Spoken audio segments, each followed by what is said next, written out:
नमस्कार दोस्तों, exam L के ऑनलाइन प्लेटफॉर्म पे आपका हार्दिक स्वागत, अभिनंदन है। अपनी जो साइंस सेकंड ग्रेड की जो 3.0 टेस्ट सीरीज चल रही है, उसके क्रम में आज हमारा दूसरा टेस्ट हुआ और उस टेस्ट में जो केमिस्ट्री के जो 45 क्वेश्चंस हैं, उन क्वेश्चनों का आज हम सॉल्यूशन लेने वाले हैं। आज का जो अपना टेस्ट था, उसमें जो अपना टॉपिक था वो था केमिकल बॉन्डिंग और मॉलिक्यूलर स्ट्रक्चर। ठीक है, तो इसमें से जो एग्जाम पॉइंट ऑफ व्यू से जो इंपॉर्टेंट क्वेश्चंस हैं, जिन पॉइंट से क्वेश्चन बनते हैं, उन क्वेश्चनों को अपने इस पेपर में उठाया है और उनसे अपने को जो है काफ़ी कुछ मैटर तैयार होगा। तो अपन स्टार्ट करते हैं आज के 45 क्वेश्चन। ठीक है, तो एक एक क्वेश्चन के हल को बड़े ध्यान से आपको देखना है, क्योंकि इसी टाइप के क्वेश्चन हर एग्जाम में लगभग पूछे जाते हैं टेक्निकल ग्रेड में। ठीक है, तो अपन इन पॉइंट्स को, इन टॉपिक्स को इंक्लूड करते हैं इन क्वेश्चनों के साथ में अपन सॉल्व करने वाले हैं। पहला क्वेश्चन अपना जो है वो है अनुचुंबकीय अणु है। ठीक है, तो अनुचुंबकीय का मतलब है, अगर अपने इंग्लिश स्टूडेंट के लिए बात करें तो पैरामैग्नेटिक,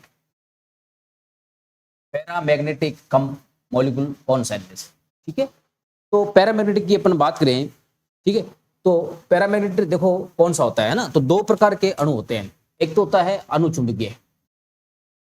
ठीक है, अनुचुंबकीय अणु वो होते हैं जिसमें अयुग्मित इलेक्ट्रॉन प्रेजेंट होते हैं, यानी कि जिसमें अयुग्मित इलेक्ट्रॉन उपस्थित हो, वो क्या कहलाएंगे आपके अनुचुंबकीय, यानी कि पैरामैग्नेटिक कहलाएंगे। ठीक है, दूसरे होते हैं प्रतिचुंबकीय अणु। प्रतिचुंबकीय अणु कौन से होते हैं, जिसमें अयुग्मित इलेक्ट्रॉन नहीं हो, अयुग्मित इलेक्ट्रॉन नहीं हो। इनको इंग्लिश में क्या कहते हैं, इनको इंग्लिश में कहते हैं डाईमैग्नेटिक, डाईमैग्नेटिक कहते हैं। ठीक है, तो अपने को इनमें से डिसाइड करना है कि कौन सा अनुचुंबकीय है, कौन सा प्रतिचुंबकीय है। ठीक है, तो ऑप्शन दे रहा है कि नाइट्रोजन, क्लोरीन का अणु, ऑक्सीजन का मॉलिक्यूल और कार्बन का मॉलिक्यूल। तो अपन इनको डिसाइड कैसे करेंगे, इसमें से जिसमें अनपेयर इलेक्ट्रॉन यानी कि अयुग्मित इलेक्ट्रॉन होंगे वो अनुचुंबकीय होगा, और जिसमें पेयर इलेक्ट्रॉन होंगे वो प्रतिचुंबकीय यानी कि डायमैग्नेटिक होगा। ठीक है, तो देखो अपन सबसे पहले स्टार्ट करते हैं। तो जैसे पहला ऑप्शन लेते हैं अपन, नाइट्रोजन के लिए बात करें, है ना, तो इनका अपने इलेक्ट्रॉनिक कॉन्फ़िगरेशन लिख के देखेंगे कि कौन सा अनुचुंबकीय और कौन सा प्रतिचुंबकीय है ना। तो थोड़ा सा मैं आपको पहले सिस्टम से बता देता हूँ, फिर इनकी आपको एक ट्रिक बताऊंगा मैं। ठीक है, तो देखो जैसे पहला ऑप्शन अपना नाइट्रोजन है, तो नाइट्रोजन में आपको पता है कि कितने इलेक्ट्रॉन है, 7 और 7 14 इलेक्ट्रॉन है। इन 14 इलेक्ट्रॉन के लिए अगर अपने इलेक्ट्रॉन कॉन्फ़िगरेशन लिखें तो क्या आएगा, sigma 1s2, sigma star 1s2, sigma 2s2, sigma star 2s2। ठीक है, फिर अपने इसके बाद में जो अपना आने वाला है वो आएगा पाई 2px और पाई 2py। आपको पता है कि ये समरस यानी कि समान ऊर्जा वाले होते हैं। ठीक है, यहां 2 आएगा, नीचे लिखना पड़ेगा, इधर लिख देता हूं मैं। ठीक है, पाई 2px और पाई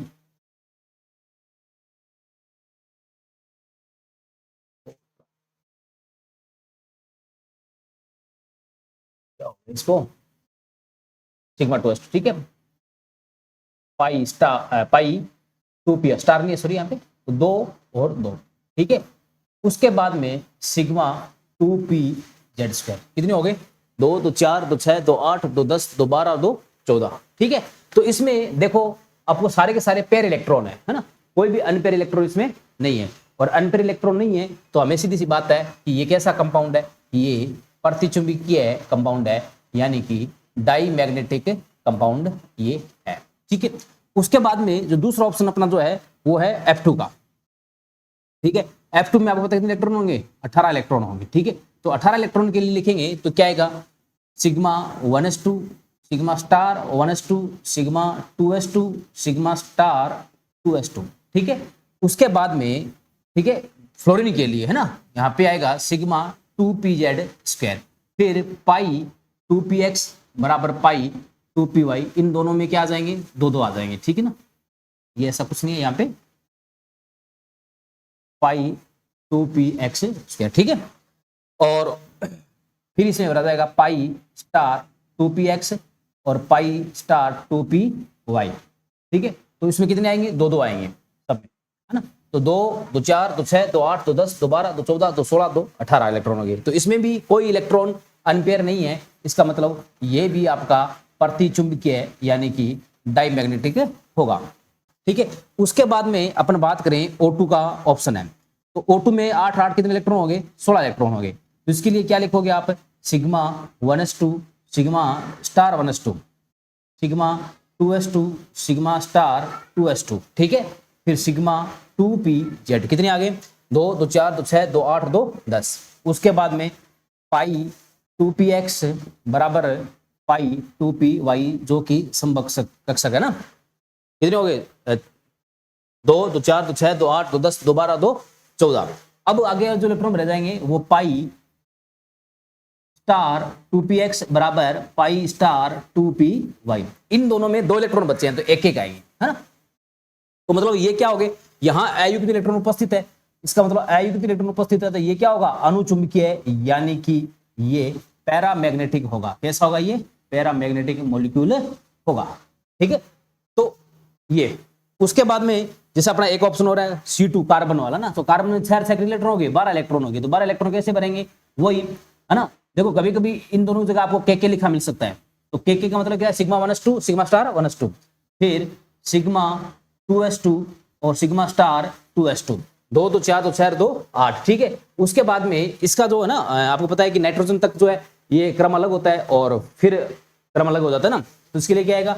पाई 2px पाई 2py बराबर 2 और 2। ठीक है, तो 2 2 4 2 6 2 8 2 10 और 2 12। तो इसमें भी कोई अयुग्मित इलेक्ट्रॉन नहीं है, और अयुग्मित इलेक्ट्रॉन नहीं है तो ये कैसा होगा? ये प्रतिचुंबकीय होगा। ठीक है, तो ये तरीका है डिसाइड करने का अनुचुंबकीय का और प्रतिचुंबकीय का। ठीक है, लेकिन एक तो तरीका ये, दूसरा इसका तरीका एक और है। ठीक है ना, तो ये तो पूरा लेंथ तरीका है। अगर अपने को शॉर्टकट में जल्दी पता करना हो तो कैसे करेंगे? देखो उसके लिए क्या तरीका है? उसके लिए तरीका ये है हमारा कि अगर कोई आपके पास अणु है, ठीक है, अगर उस अणु में विषम संख्या में इलेक्ट्रॉन है, ठीक है, या फिर 10 इलेक्ट्रॉन है, या फिर 16 इलेक्ट्रॉन है, या फिर उसमें 32 इलेक्ट्रॉन है, तो ये जो कंडीशन जिस अणु के अंदर है वो अणु पैरामैग्नेटिक होगा, यानी कि कैसा होगा? अनुचुंबकीय होगा, पैरामैग्नेटिक होगा। ठीक है, और जिसमें सम संख्या में इलेक्ट्रॉन हो, ठीक है, कैसे इलेक्ट्रॉन हो? सम संख्या में इलेक्ट्रॉन हो। किस किस को छोड़ करके? 10 16 और 32 को छोड़ करके सम संख्या में इलेक्ट्रॉन होगा, वो कैसा होगा? प्रतिचुंबकीय होगा, यानी कि डाईमैग्नेटिक होगा। कैसा होगा वो? डाईमैग्नेटिक होगा। ठीक है, तो ये एक ट्रिक है आपको पहचानने की। ठीक है, जिसमें विषम संख्या में इलेक्ट्रॉन हो, ठीक है, और 10 इलेक्ट्रॉन हो या 32 इलेक्ट्रॉन हो या 16 इलेक्ट्रॉन हो, वो अनुचुंबकीय होगा, और जिसके अंदर सारे के सारे सम संख्या में इलेक्ट्रॉन हो वो कैसा होगा?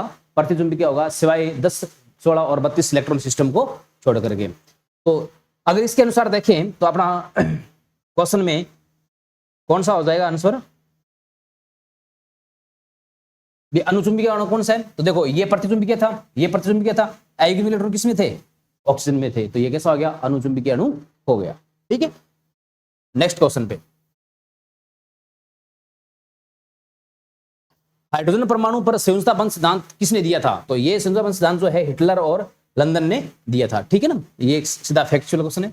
बंध लंबाई का क्रम क्या है? ठीक है, तो देखो अगर बंध लंबाई का क्रम पूछे तो अपन क्या करेंगे? ऐसे प्रश्नों के लिए, ठीक है, बॉन्ड ऑर्डर निकालेंगे, और बॉन्ड ऑर्डर निकाल करके अपन क्या करेंगे? बंध लंबाई का क्रम डिसाइड करेंगे। ठीक है, तो अपन जानते हैं कि जो बंध लंबाई होती है, बंध जो लंबाई होती है, ठीक है, ये बंध क्रम के व्युत्क्रमानुपाती होती है। ठीक है, अगर बंध क्रम जिसका ज्यादा, बॉन्ड ऑर्डर जिसका ज्यादा, उसकी बंध लंबाई क्या होगी? कम होगी। ठीक है, बॉन्ड लेंथ जो होती है बॉन्ड ऑर्डर के इनवर्सली प्रोपोर्शनल होती है ना। बॉन्ड ऑर्डर ज्यादा होगा तो बंध लंबाई क्या होगी? कम होगी। अब इनका अपन बंध लंबाई कैसे निकालें? ठीक है ना, बंध क्रम कैसे निकालें? तो बंध क्रम निकालने का आपको पता ही है कि एक फॉर्मूला होता है, बॉन्ड ऑर्डर बराबर जो होता है 1/2, ठीक है, NB माइनस NA, है ना। यहाँ पे NB क्या चीज है? NB है, ठीक है ना, बॉन्डेड यानी कि बंदी इलेक्ट्रॉन की संख्या, और Na है एंटी बॉन्डेड यानी कि प्रतिबंधी इलेक्ट्रॉन की संख्या। लेकिन हमें यहाँ पे इस फॉर्मूले को यूज नहीं करना है, हम एक ट्रिक से बॉन्ड ऑर्डर यहाँ पे निकालने वाले हैं। तो वो ट्रिक हमारी क्या है, देखो देखो बॉन्ड ऑर्डर अगर आपको निकालना है तो आप क्या करो, सबसे पहले जो 14 इलेक्ट्रॉन जिस अणु में होंगे, ठीक है ना, जिस अणु में 14 इलेक्ट्रॉन होंगे उसका बॉन्ड ऑर्डर फिक्स होता है, कितना होता है, 3 होता है, ठीक है ना। अब 14 से आप आगे बढ़ते जाओ, 15, 16, 17, 18, 19 और 20, ठीक है। इधर आप एक एक कम होते जाओ, 13, 12, 11, 10, 9, 8, ठीक है। तो अब इधर जब आप जाओ तो 0.55 कम करते जाओ तो बॉन्ड ऑर्डर आपके पास आ जाएगा। तो इसका कितना आएगा, 2.5, फिर 2, फिर 1.5, इसका आएगा 2.5, इसका आएगा 2, इसका आएगा 1.5, इसका आएगा 1, इसका आएगा 0.5,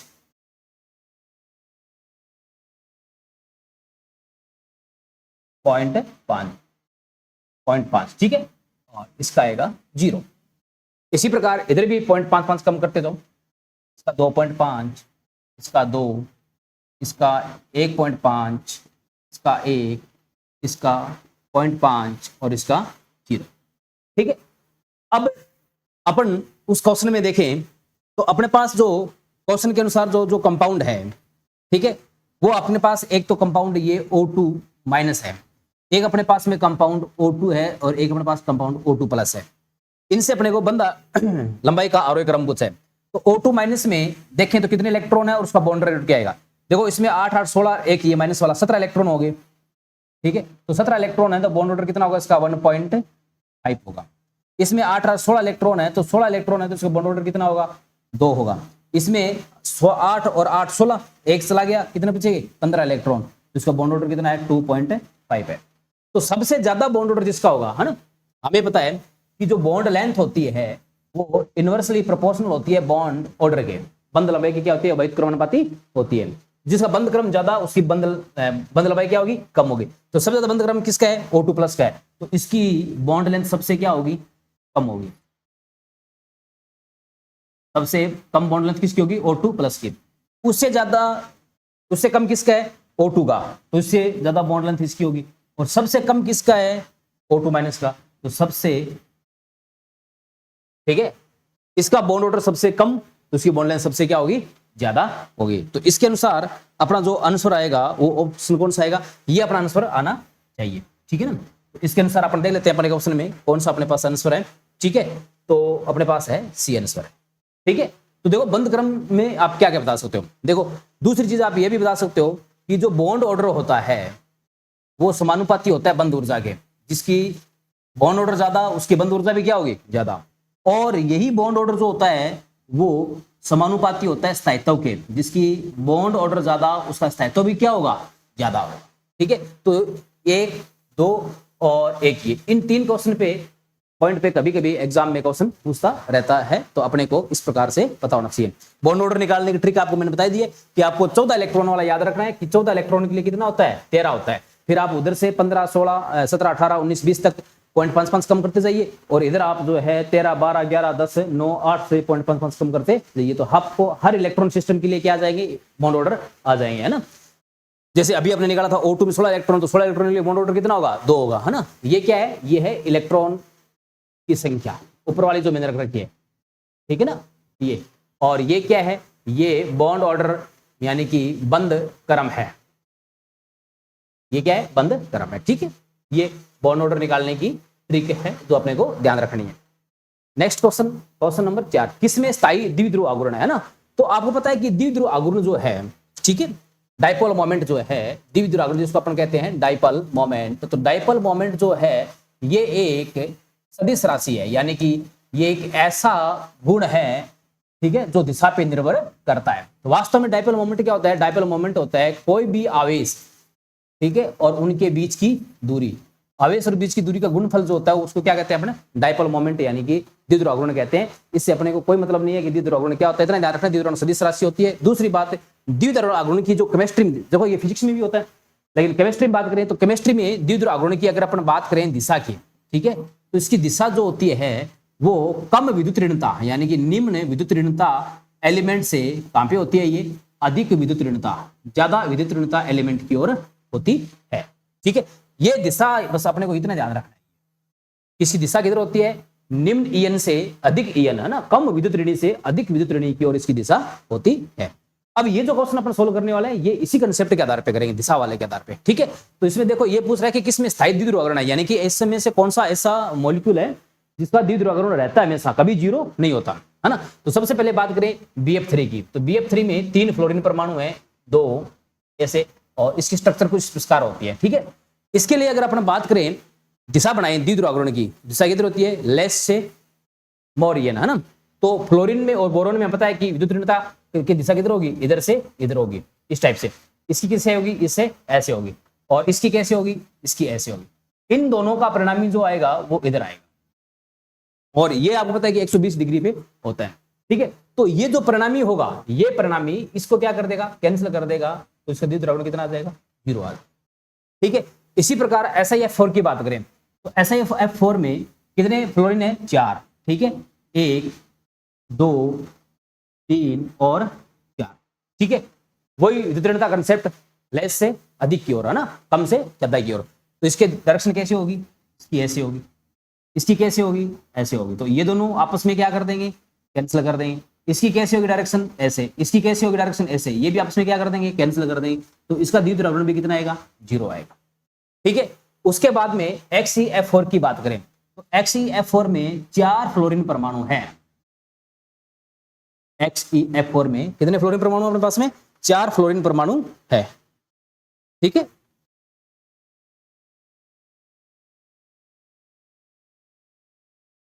हाँ ठीक है, 4 फ्लोरीन परमाणु इसमें अपने को दे रखे हैं। ठीक है, अच्छा अब इसमें आपको पता है कि XeF4 में 4 फ्लोरीन परमाणु हो गए।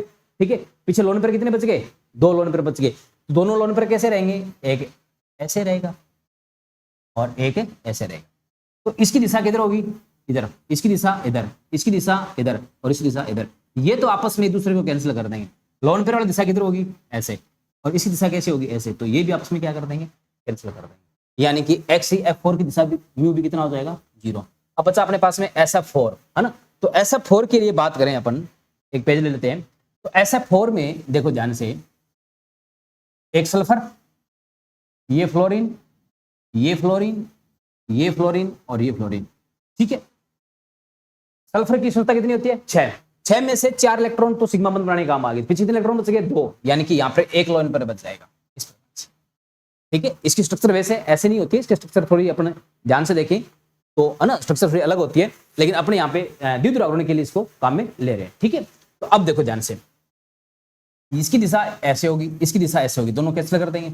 इसकी दिशा ऐसे होगी, इसके द्विध्रुवाकरण दिशा ऐसे होगी, दोनों क्या कर देंगे, कैंसिल कर देंगे। लेकिन ये यहाँ पे बच गया, इसको इधर कोई कैंसिल करने वाला नहीं है, तो इसका म्यू कभी भी 0 नहीं हो सकता। कुछ ना कुछ इसकी वजह से, इस लोन पेयर की वजह से म्यू क्या करेगा, रहेगा हमेशा, है ना। तो इन चारों अणुओं में अपन देखें तो केवल SF4 ही एक ऐसा है जो एकल इलेक्ट्रॉन युग्म की उपस्थिति के कारण क्या करता है, लोन पेयर रखता है, और लोन पेयर रखने की वजह से द्विध्रुवाकरण भी क्या करेगा, रखता है। ठीक है, तो अपना आंसर क्या हो जाएगा, इसमें से अपना आंसर जो है वो हो जाएगा C आंसर हो जाएगा।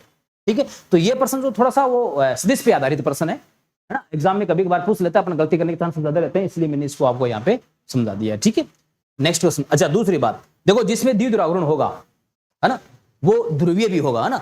इसमें कोई द्विध्रुवाकरण नहीं है, इसमें कोई द्विध्रुवाकरण नहीं है, इसमें कोई द्विध्रुवाकरण नहीं है, म्यू का मान 0 है, तो ये सारे के सारे अध्रुवीय है। ठीक है, लेकिन SF4 में द्विध्रुवाकरण है तो वो क्या करेगा, ध्रुवीय गुण प्रदर्शित करेगा। ठीक है ना, तो जिसका द्विध्रुवाकरण होता है वो ध्रुवीय गुण प्रदर्शित करता है। तो आप में से इसमें से ऐसे पूछ सकता है कौन सा ध्रुवीय गुण प्रदर्शित करेगा हमेशा, तो SF4 करेगा, क्योंकि ये द्विध्रुवाकरण का मान हमेशा रखता है।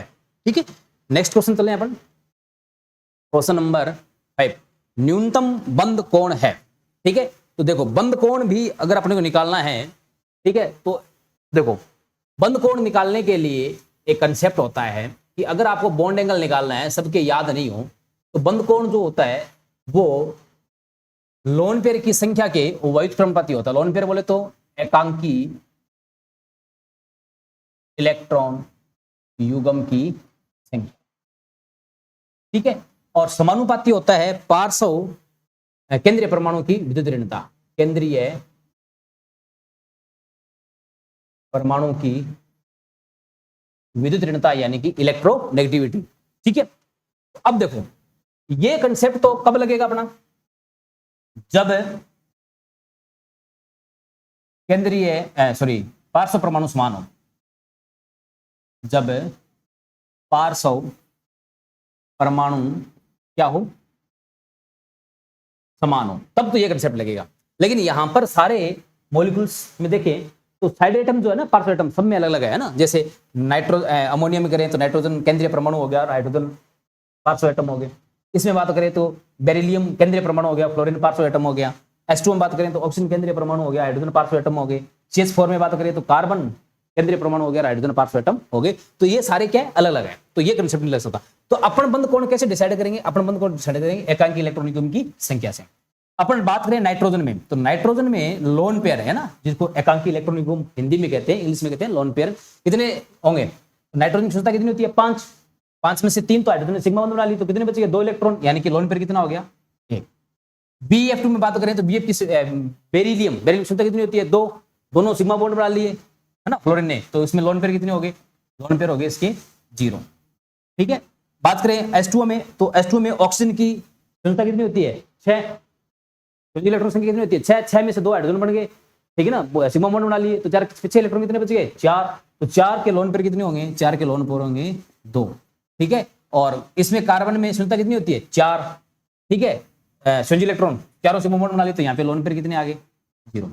ठीक है, तो अब देखो जिसमें एकांकी इलेक्ट्रॉन की संख्या 0, उसमें बंद कोण क्या होगा, सबसे ज्यादा। ठीक है ना, तो सीधी सी बात है कि ये ऑप्शन तो हो नहीं सकते। अब या तो ये BF2 होगा या क्या होगा, CH4 होगा आपका। ठीक है ना, अच्छा एक मिनट, न्यूनतम बंद कोण पूछा अपने से, अधिकतम नहीं पूछा। तो न्यूनतम मतलब जिसमें क्या होंगे, अधिकतम, या भाई अधिकतम जिसमें लोन पेयर होंगे, जिसमें लोन पेयर की संख्या सबसे ज्यादा होगी, उसका बंद कोण क्या होगा, सबसे कम होगा। इन चारों में सबसे ज्यादा लोन पेयर किसमें है, H2 में है। अगर H2 में लोन पेयर सबसे ज्यादा है तो बंद कोण क्या होगा, सबसे कम होगा। ये आपको याद केमिकल बॉन्डिंग में रखना है। ठीक है ना, अब देखो आपसे क्रम पूछ ले, है ना, तो सबसे ज्यादा किसका हो गया, H2O का, सबसे कम न्यूनतम।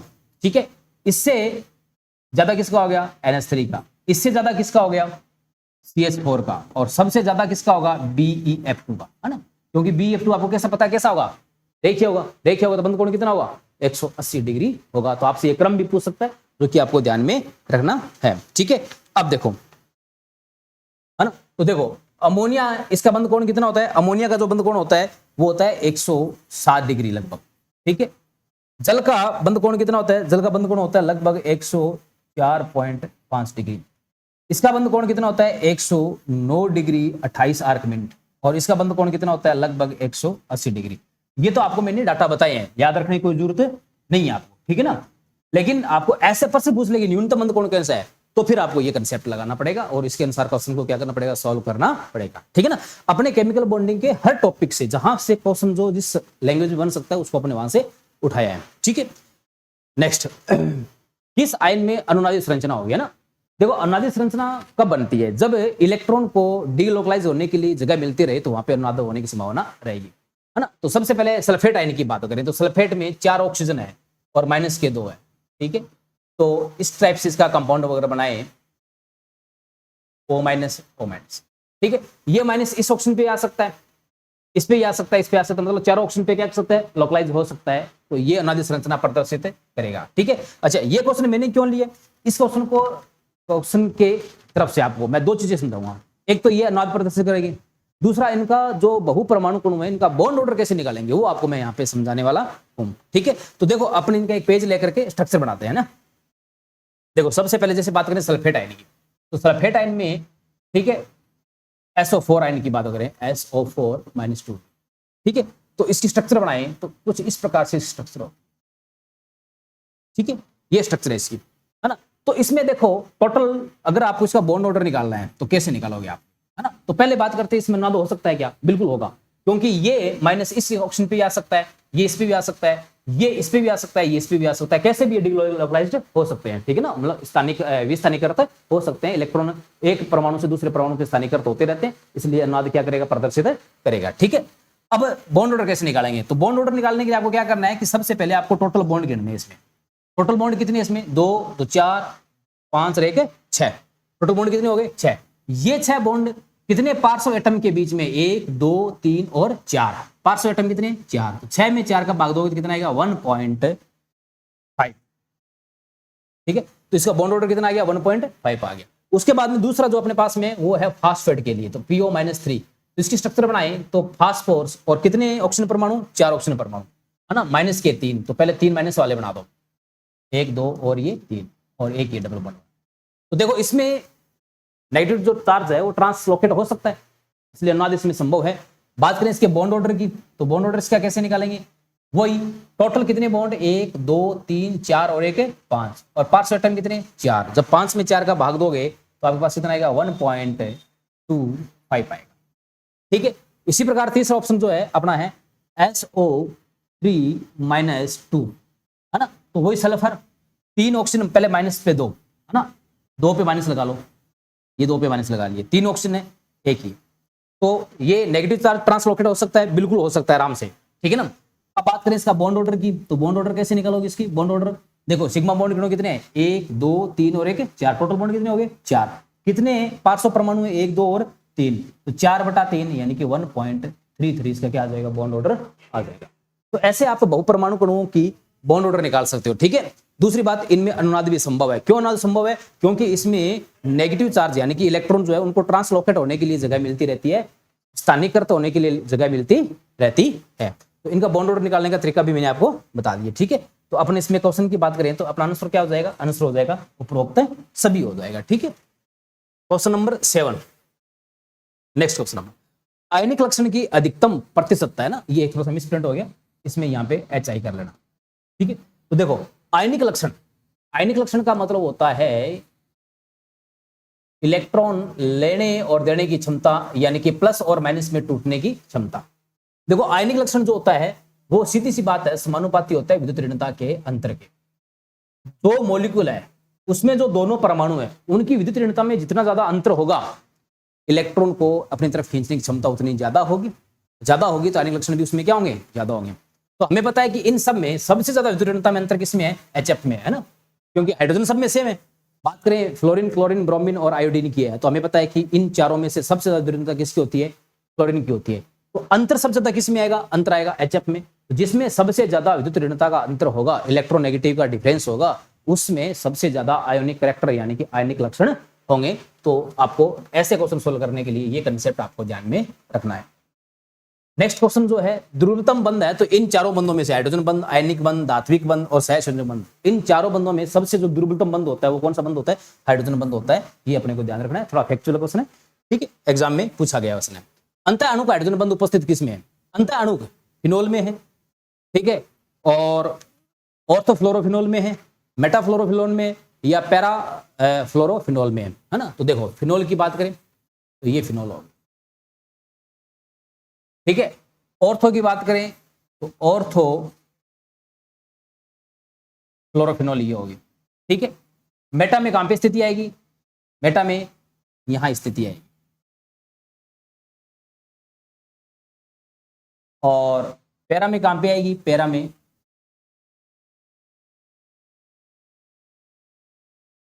यहां है, ठीक है।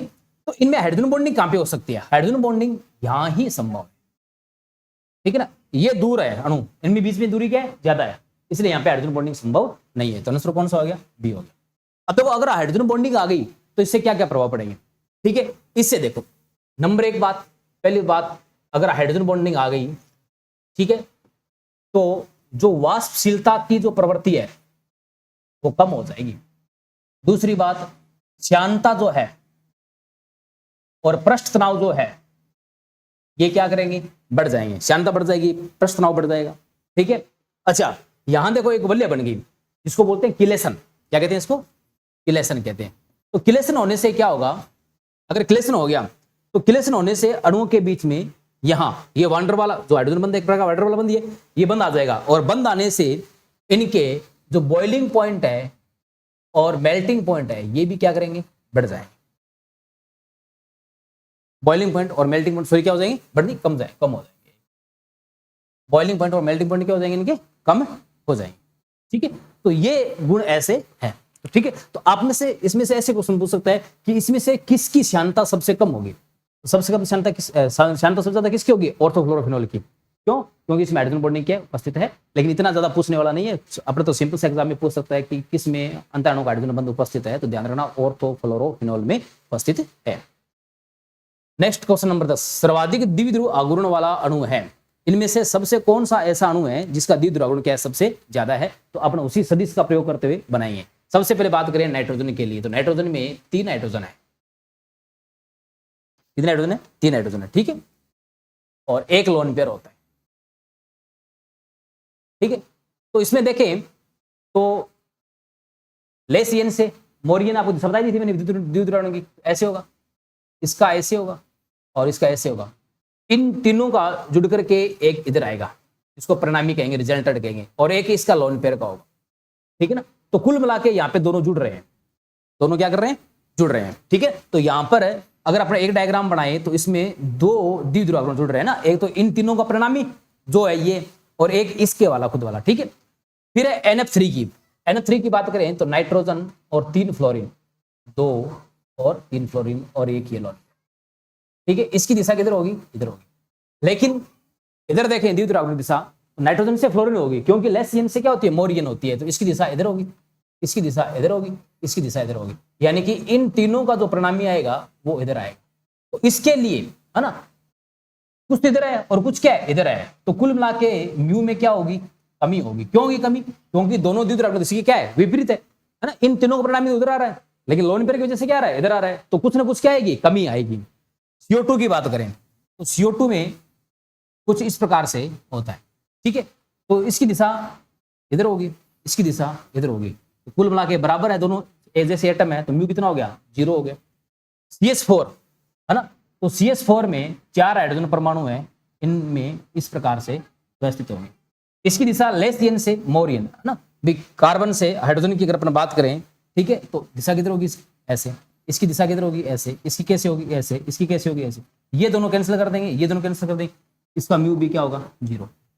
अब पूछ रहा है कि सर्वाधिक द्विध्रुव आघूर्ण किसका है, तो देखो इसका 0 है, इसका 0 है, इसमें कमी होगी, लेकिन इसमें क्या कर रहे हैं, आपस में चारों जुड़ रहे हैं, है ना। भी एक तो लोन पेयर वाला और एक परिणामी, दोनों क्या कर रहे हैं, आपस में जुड़ रहे हैं, तो सबसे ज्यादा किसमें हो गया, NH3 में हो गया। आंसर क्या हो जाएगा अपना, इसका ए आंसर हो जाएगा। नेक्स्ट क्वेश्चन है XeF4 हेतु सत्य कथन है ना। तो पहले इसमें संकरण देखते हैं। तो XeF4 की बात करें अपन, XeF4 है ना, तो XeF4 में जिनोन में संयोजकता इलेक्ट्रॉन कितने होते हैं, 8 होते हैं। 8 में से 4 फ्लोरीन ने 4 सिग्मा बंध बनाएगा। ठीक है, तो 4 सिग्मा बंध बना लिए, पीछे इलेक्ट्रॉन कितने बच गए, 4 इलेक्ट्रॉन कितने लोन पेयर बच गए, 2 लोन पेयर बच गए, यानी कि टोटल कितने कक्षक बनेंगे, 4 और 2 6। और जब 6 बनते हैं तो संकरण क्या होता है, sp3d² होता है। ठीक है, तो संकरण कौन सा होगा, sp3d², यानी कि ये और ये ऑप्शन तो नहीं होंगे, या पहला होगा या चौथा ऑप्शन होगा। फिर ये कह रहा है इसकी आकृति वर्गाकार समतल है या वर्गाकार पिरामिडीय है। ठीक है, इसकी आकृति की अगर अपन बात करें, ठीक है ना, तो देखो इसमें 4 सिग्मा 2 लोन पेयर है ना, तो सीधी सी बात है 4 सिग्मा 2 लोन पेयर है, तो आकृति कुछ इस प्रकार से हो।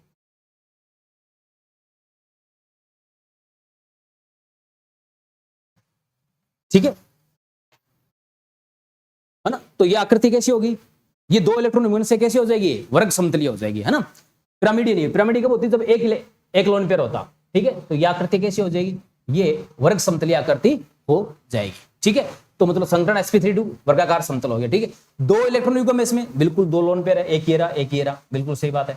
4 अयुग्मित इलेक्ट्रॉन है, बिल्कुल सही बात है, 4 अयुग्मित इलेक्ट्रॉन, देखो 1 2 3 4, बिल्कुल सही बात है। तो कथन कौन सही हो गया अपना, एक कथन सही हो गया। ठीक है, अच्छा आपसे पूछ रहे कि sp3d2 में ये डी कक्षक कौन कौन से होते हैं, तो डी कक्षक होते हैं dx² y² और एक dz²। ठीक है ना, ध्यान रखना, आगे क्वेश्चन ऐसा आएगा शायद। सर्वाधिक प्रतिकर्षण किसमें होता है, तो सबसे ज्यादा प्रतिकर्षण बॉन्ड पेयर में होता है, बंध क्रम में, या एकाकी इलेक्ट्रॉन को और बंधित इलेक्ट्रॉन पेयर में, या लोन पेयर में, या लोन पेयर मुक्त मूल में। तो सबसे ज्यादा प्रतिकर्षण जो होता है वो लोन पेयर में होता है। सिंपल सा क्वेश्चन है, ध्यान में अपने को रखना है।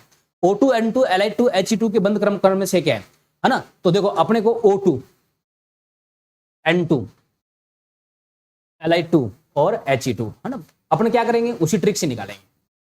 ठीक है, बंद क्रम। ठीक है, ऑक्सीजन कितने इलेक्ट्रॉन, 16 इलेक्ट्रॉन, इसमें कितने इलेक्ट्रॉन 14 इलेक्ट्रॉन, इसमें कितने इलेक्ट्रॉन 3 3 6 इलेक्ट्रॉन, इसमें कितने इलेक्ट्रॉन 4 इलेक्ट्रॉन। तो 16 के लिए कितना देखो 14 के लिए 3 था, 15 के लिए 2.5 और 16 के लिए 2, इसका बंद क्रम कितना आ गया 2 आ गया। ठीक है 14 के लिए कितना होगा 3, तो ऐसा ऑप्शन देखो जिसमें 2 और 3 हो, पहले 2 और 3 देखो, एक ही ऑप्शन में ये है। ठीक है इसका कितना आएगा 1, इसका कितना आएगा 0। ठीक है ना। अब अगर आपसे पूछ ले कि इनका कैसे निकालेंगे फिर He2 का और इनका, है ना, तो He2 का कैसे निकालेंगे, देखो He2 का अगर आपको निकालना है, Sp2 में इलेक्ट्रॉन कितने हो गए 4 इलेक्ट्रॉन, तो 4 इलेक्ट्रॉन के लिए लिखो sigma 1s2 sigma star 1s2। देखो प्रतिबंधी इलेक्ट्रॉन कितने हैं तो कैसे निकालेंगे, वही फॉर्मूले छोटे से, प्रतिबंधी कितने हैं 2, विपरीत बंदी कितने हैं, ठीक है सॉरी प्रतिबंधी 2 और बंदी कितने हैं 2, तो 2 - 2 कितने हो गए 0, बंद क्रम कितना आएगा 0 आएगा। ठीक है अच्छा Li2 के लिए बात करें, Li2 कितने इलेक्ट्रॉन 6 इलेक्ट्रॉन, तो क्या लिखोगे sigma 1s2 sigma star 1s2 sigma 2s2। ठीक है बंद क्रम कैसे निकालेंगे 1/2। ठीक है सबसे पहले देखो Nb बॉन्डेड इलेक्ट्रॉन कितने हैं 2 और 2 4, 2 ये रहे और 2 ये रहे। फिर एंटीबॉन्डेड प्रतिबंधी इलेक्ट्रॉन कितने हैं केवल 2 ही है ना, तो 2/2 यानी कि 1। ठीक है तो कम इलेक्ट्रॉन वाले के लिए तो अपने सूत्र से निकाल सकते हैं, लेकिन ज्यादा इलेक्ट्रॉन वाले के लिए इतना लंबा इलेक्ट्रॉन लिखना संभव नहीं होता है। ठीक है तो वैसे अगर अपना इसको ऑप्शन से करते तो सीधा ही हो जाता, अपने से 2 3 सिग्नल पर एक ही ऑप्शन इसमें बन रहा है, तो आंसर कौन सा हो गया अपना ए आंसर हो गया। H2O HF6 और PCl5 में केंद्रीय परमाणु संकरण अवस्था क्या है ना, तो H2O की बात करें, H2O में सिग्मा बॉन्ड कितने हैं 2 सिग्मा है, लोन पेयर कितने बचेंगे, देखो ऑक्सीजन के 6 संयोजकता इलेक्ट्रॉन होते हैं, 2 सिग्मा बॉन्ड के पीछे 4 बच गए यानी कि 2 लोन पेयर, 2 लोन पेयर तो कितना हो गया ये 4, 4 के लिए क्या आएगा sp3। ठीक है फिर उसके बाद में SF6 तो सल्फर की क्षमता कितनी होती है, पहले 6 सिग्मा 0 लोन पेयर है ना, क्योंकि 6 संयोजी इलेक्ट्रॉन होते हैं, 6 के 6 काम आ गए है ना, तो 6 तो sp3d2 sp3d2। ठीक है फिर PCl5 में है ना, तो PCl5 में कितने बॉन्ड 5 सिग्मा, लोन पेयर कितने 0 लोन पेयर। ठीक है ना क्योंकि 5 ही फॉस्फोरस में होते हैं PCl5 में। ठीक है ना 5 सिग्मा बना लेंगे तो कितने क्या बचेगा sp3d यानी कि आंसर कौन सा हो गया इसका ए आंसर हो गया। ठीक है ऐसे इनको अपने को निकालने का तरीका है। अणु की आकृति निर्धारित नहीं होती, सिग्मा बंध से होती है, बिल्कुल देखो अभी अपने जब आकृति नहीं लगी तो सिग्मा बंध लिए थे। ठीक है एकांकी युग्म लिए थे, बिल्कुल लिए थे, इनसे ही होती है सभी सिग्मा और पाई बंध। देखो पाई बंध हमने कभी नहीं गिना है ना, तो जो बी है वो यानी कि पाई बंध कभी भी आकृति निर्धारण में भाग नहीं लेते। आकृति निर्धारण में भाग जो है कौन कौन लेता है, एक सिग्मा और एक लोन पेयर की संख्या लेती है। नेक्स्ट क्वेश्चन जो है सुमेलित है, NO3 माइनस है ना, क्या रेखीय होता है क्या, नहीं होता। कैसे, देखो NO3 की स्ट्रक्चर बनाई है ना, तो NO3 कुछ इस प्रकार से होता है, O और एक ये NO3 माइनस है। क्या ये रेखीय है क्या, नहीं है। ठीक है इसमें जो बॉन्ड एंगल होता है, बंद कोण जो होता है वो होता है 120 डिग्री का, तो ये रेखीय नहीं है, सुमेलित नहीं है। इसका बंद क्रम निकाले, बॉन्ड ऑर्डर निकालें, तो बॉन्ड ऑर्डर कैसे निकालेंगे, टोटल बंद कितने इसमें 1 2 3 और 4 कितने पार्श्व परमाणु 1 2 और 3, तो बॉन्ड ऑर्डर कितना आएगा 1.33। ये बात तो सही है ठीक है, लेकिन ये बात सही नहीं है, तो सुमेलित नहीं है। CO2 रेखीय होता है, देखो CO2 स्ट्रक्चर बनाए तो बिल्कुल CO2 रेखीय होता है, ये रहा। ठीक है रेखीय है। बंद क्रम 1.5 होता है, देख लेते हैं बंद क्रम कैसे निकालेंगे CO2 का, तो बंद क्रम देखो कितने बॉन्ड 1 2 3 4 बॉन्ड है, 2 पार्श्व परमाणु, तो बंद क्रम कितना आना चाहिए 2 आना चाहिए, मतलब ये कथन सही नहीं है। N3 माइनस V आकृति होती है, N3 की आकृति V नहीं होती है, N3 इस प्रकार से रेखीय अणु होता है। ठीक है माइनस प्लस माइनस। ठीक है तो आकृति नहीं होती, ये गलत हो गया। बंद क्रम 2 होता है क्या, देख लेते हैं। ठीक है तो इसका बॉन्ड ऑर्डर निकाल लेते हैं, तो बॉन्ड ऑर्डर कुल बंद कितने हैं इसमें 2 और 2 4, पार्श्व परमाणु कितने हैं 2 है, एक ये रहा एक ये रहा, तो बॉन्ड ऑर्डर कितना हो गया 2 हो गया। ये बात सही है लेकिन ये बात गलत है। O3 V आकृति होती है, ओजोन की अगर आकृति बनाई है ना, तो ओजोन कुछ इस प्रकार से होता है, इस प्रकार से बिल्कुल V आकृति होती है ओजोन की। बंद क्रम 1.5 है क्या, देख लेते हैं है ना। बंद क्रम कैसे निकालेंगे, वही अपन टोटल बॉन्ड गिनेंगे, कितने बॉन्ड है 1 2 और 1 3 बॉन्ड है। ठीक है पार्श्व परमाणु कितने, एक ये रहा 2 है, तो कितना आएगा बॉन्ड ऑर्डर 1.5, यानी कि ये भी सही है। तो सुमेलित कौन सा हो गया अपना डी सुमेलित हो गया। ठीक है तो नेक्स्ट क्वेश्चन सुमेलित करें XeF4, इसकी आकृति कैसी होगी। XeF4 की अगर अपन आकृति की बात करें 17 नंबर में, तो देखो XeF4 की सबसे पहले अपन संकरण निकालते हैं, XeF4 है ना, 4 सिग्मा क्लोरीन के साथ में प्लस, ठीक है, जिनोन में 8 इलेक्ट्रॉन होते हैं संयुक्त, 4 इलेक्ट्रॉन ने सिग्मा बंध बना लिए, पीछे कितने इलेक्ट्रॉन बच गए 4, तो लोन पेयर कितने बनेंगे 2, यानी कि 2 लोन पेयर, 2 लोन पेयर। अगर 2 लोन पेयर हो गए तो 4 2 6, यानी कि संकरण होगा sp3d2।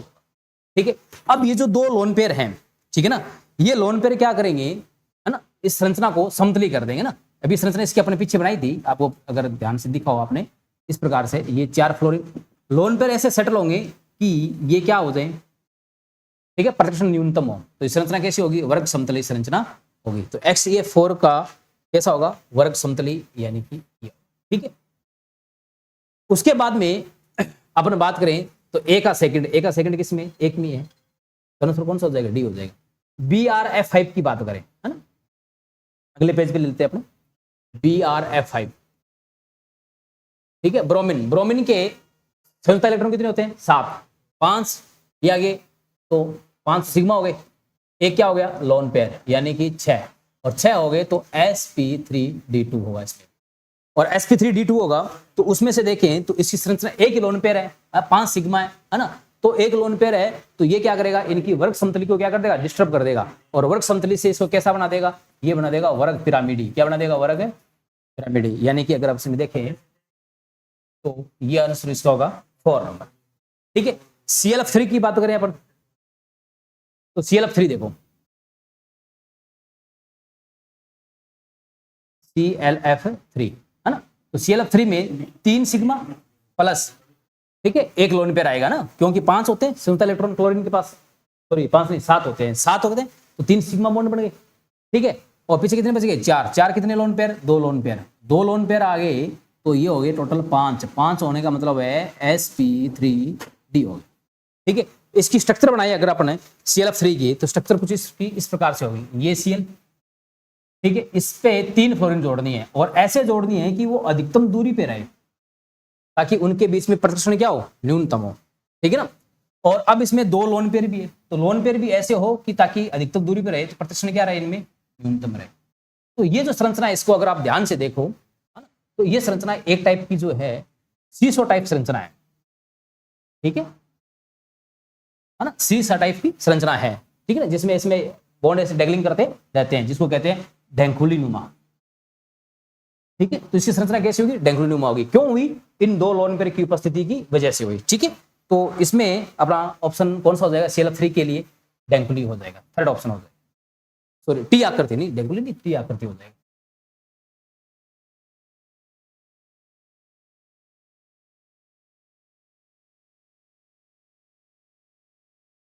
ये हो गया, और टी शेप, ठीक है ना, उसमें ये इस टाइप से, ठीक है ना, ये कैसी होगी, सीसो नहीं, सॉरी ढेंकुली, टी शेप होगी, टी नुमा, ठीक है।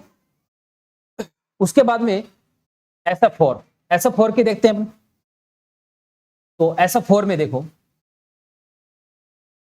SF4 में 4 सिग्मा प्लस 1 लोन पेयर, यानी कि 5, वही sp3d, ठीक है। अब SF4 में अगर 5 है तो इसकी स्ट्रक्चर कैसी होगी, देखो अपने को वही लोन पेयर को ऐसे रखना है ताकि इनके बीच प्रतिकर्षण क्या रहे, न्यूनतम रहे, ठीक है। तो अब देखो इसमें स्ट्रक्चर कैसी होगी, सीसो टाइप होगी ना, ये देखो ये ऐसे, ये कैसी होगी, सीसा टाइप, यानी कि ढेंकुली टाइप संरचना, ठीक है। ये ऐसी संरचना आने कारण क्या है, आने कारण है इस लोन पेयर की उपस्थिति का कारण है, ठीक है ना। ये लोन पेयर जो है विषुवतीय स्थिति में रहता है ताकि प्रतिकर्षण क्या रहे, न्यूनतम रहे, इसकी आकृति कैसी होगी, ढेंकुली नुमा, यानी कि आंसर कौन सा हो जाएगा अपने इसका, डी आंसर हो जाएगा 17 नंबर का। नेक्स्ट क्वेश्चन, क्वेश्चन नंबर 18, आयनिक बंध हेतु सत्य क्या है ना, तो आयनिक बंध कब बनता है, देखो आयनिक बंध कब बनता है, उसके लिए अगर अपन बात करें आयोनिक बॉन्ड के लिए, ठीक है, तो देखो जब धातु है ना और उसके साथ में दूसरा परमाणु, वो कौन सा, अधातु, यानी कि नॉन मेटल लगाओ, ठीक है, धातु से इलेक्ट्रॉन निकले और नॉन मेटल में जाए, यानी कि धातु से अधातु में इलेक्ट्रॉन का स्थानांतरण हो, ठीक है, तो धातु पे क्या आ जाएगा, प्लस आवेश आ जाएगा, और इस पे क्या आ जाएगा, माइनस आवेश आ जाएगा। अब इन दोनों के जुड़ने से प्लस और फिर नॉन मेटल है ना माइनस, इन दोनों के जुड़ने से जो कंपाउंड बनता है उस कंपाउंड को अपने कौन से कंपाउंड कहते हैं? आयोनिक यौगिक। और बंध को कौन सा बंध कहेंगे? आयनिक बंध। तो आयनिक बंध बनाने के लिए उपयुक्त स्थिति क्या होती है ना, सर्वोत्तम शर्त क्या होती है, अच्छी स्थिति क्या होती है? इलेक्ट्रॉन यहां से निकलना चाहिए और यहां एंट्री करना चाहिए, यानी कि इसकी जो आयनन एंथैल्पी है वो तो होनी चाहिए कम, और इसकी जो इलेक्ट्रॉन लब्धि ऊर्जा है ना, वो होनी चाहिए उच्च, यानी कि निम्न आई और उच्च ऋणात्मक Eg होनी चाहिए।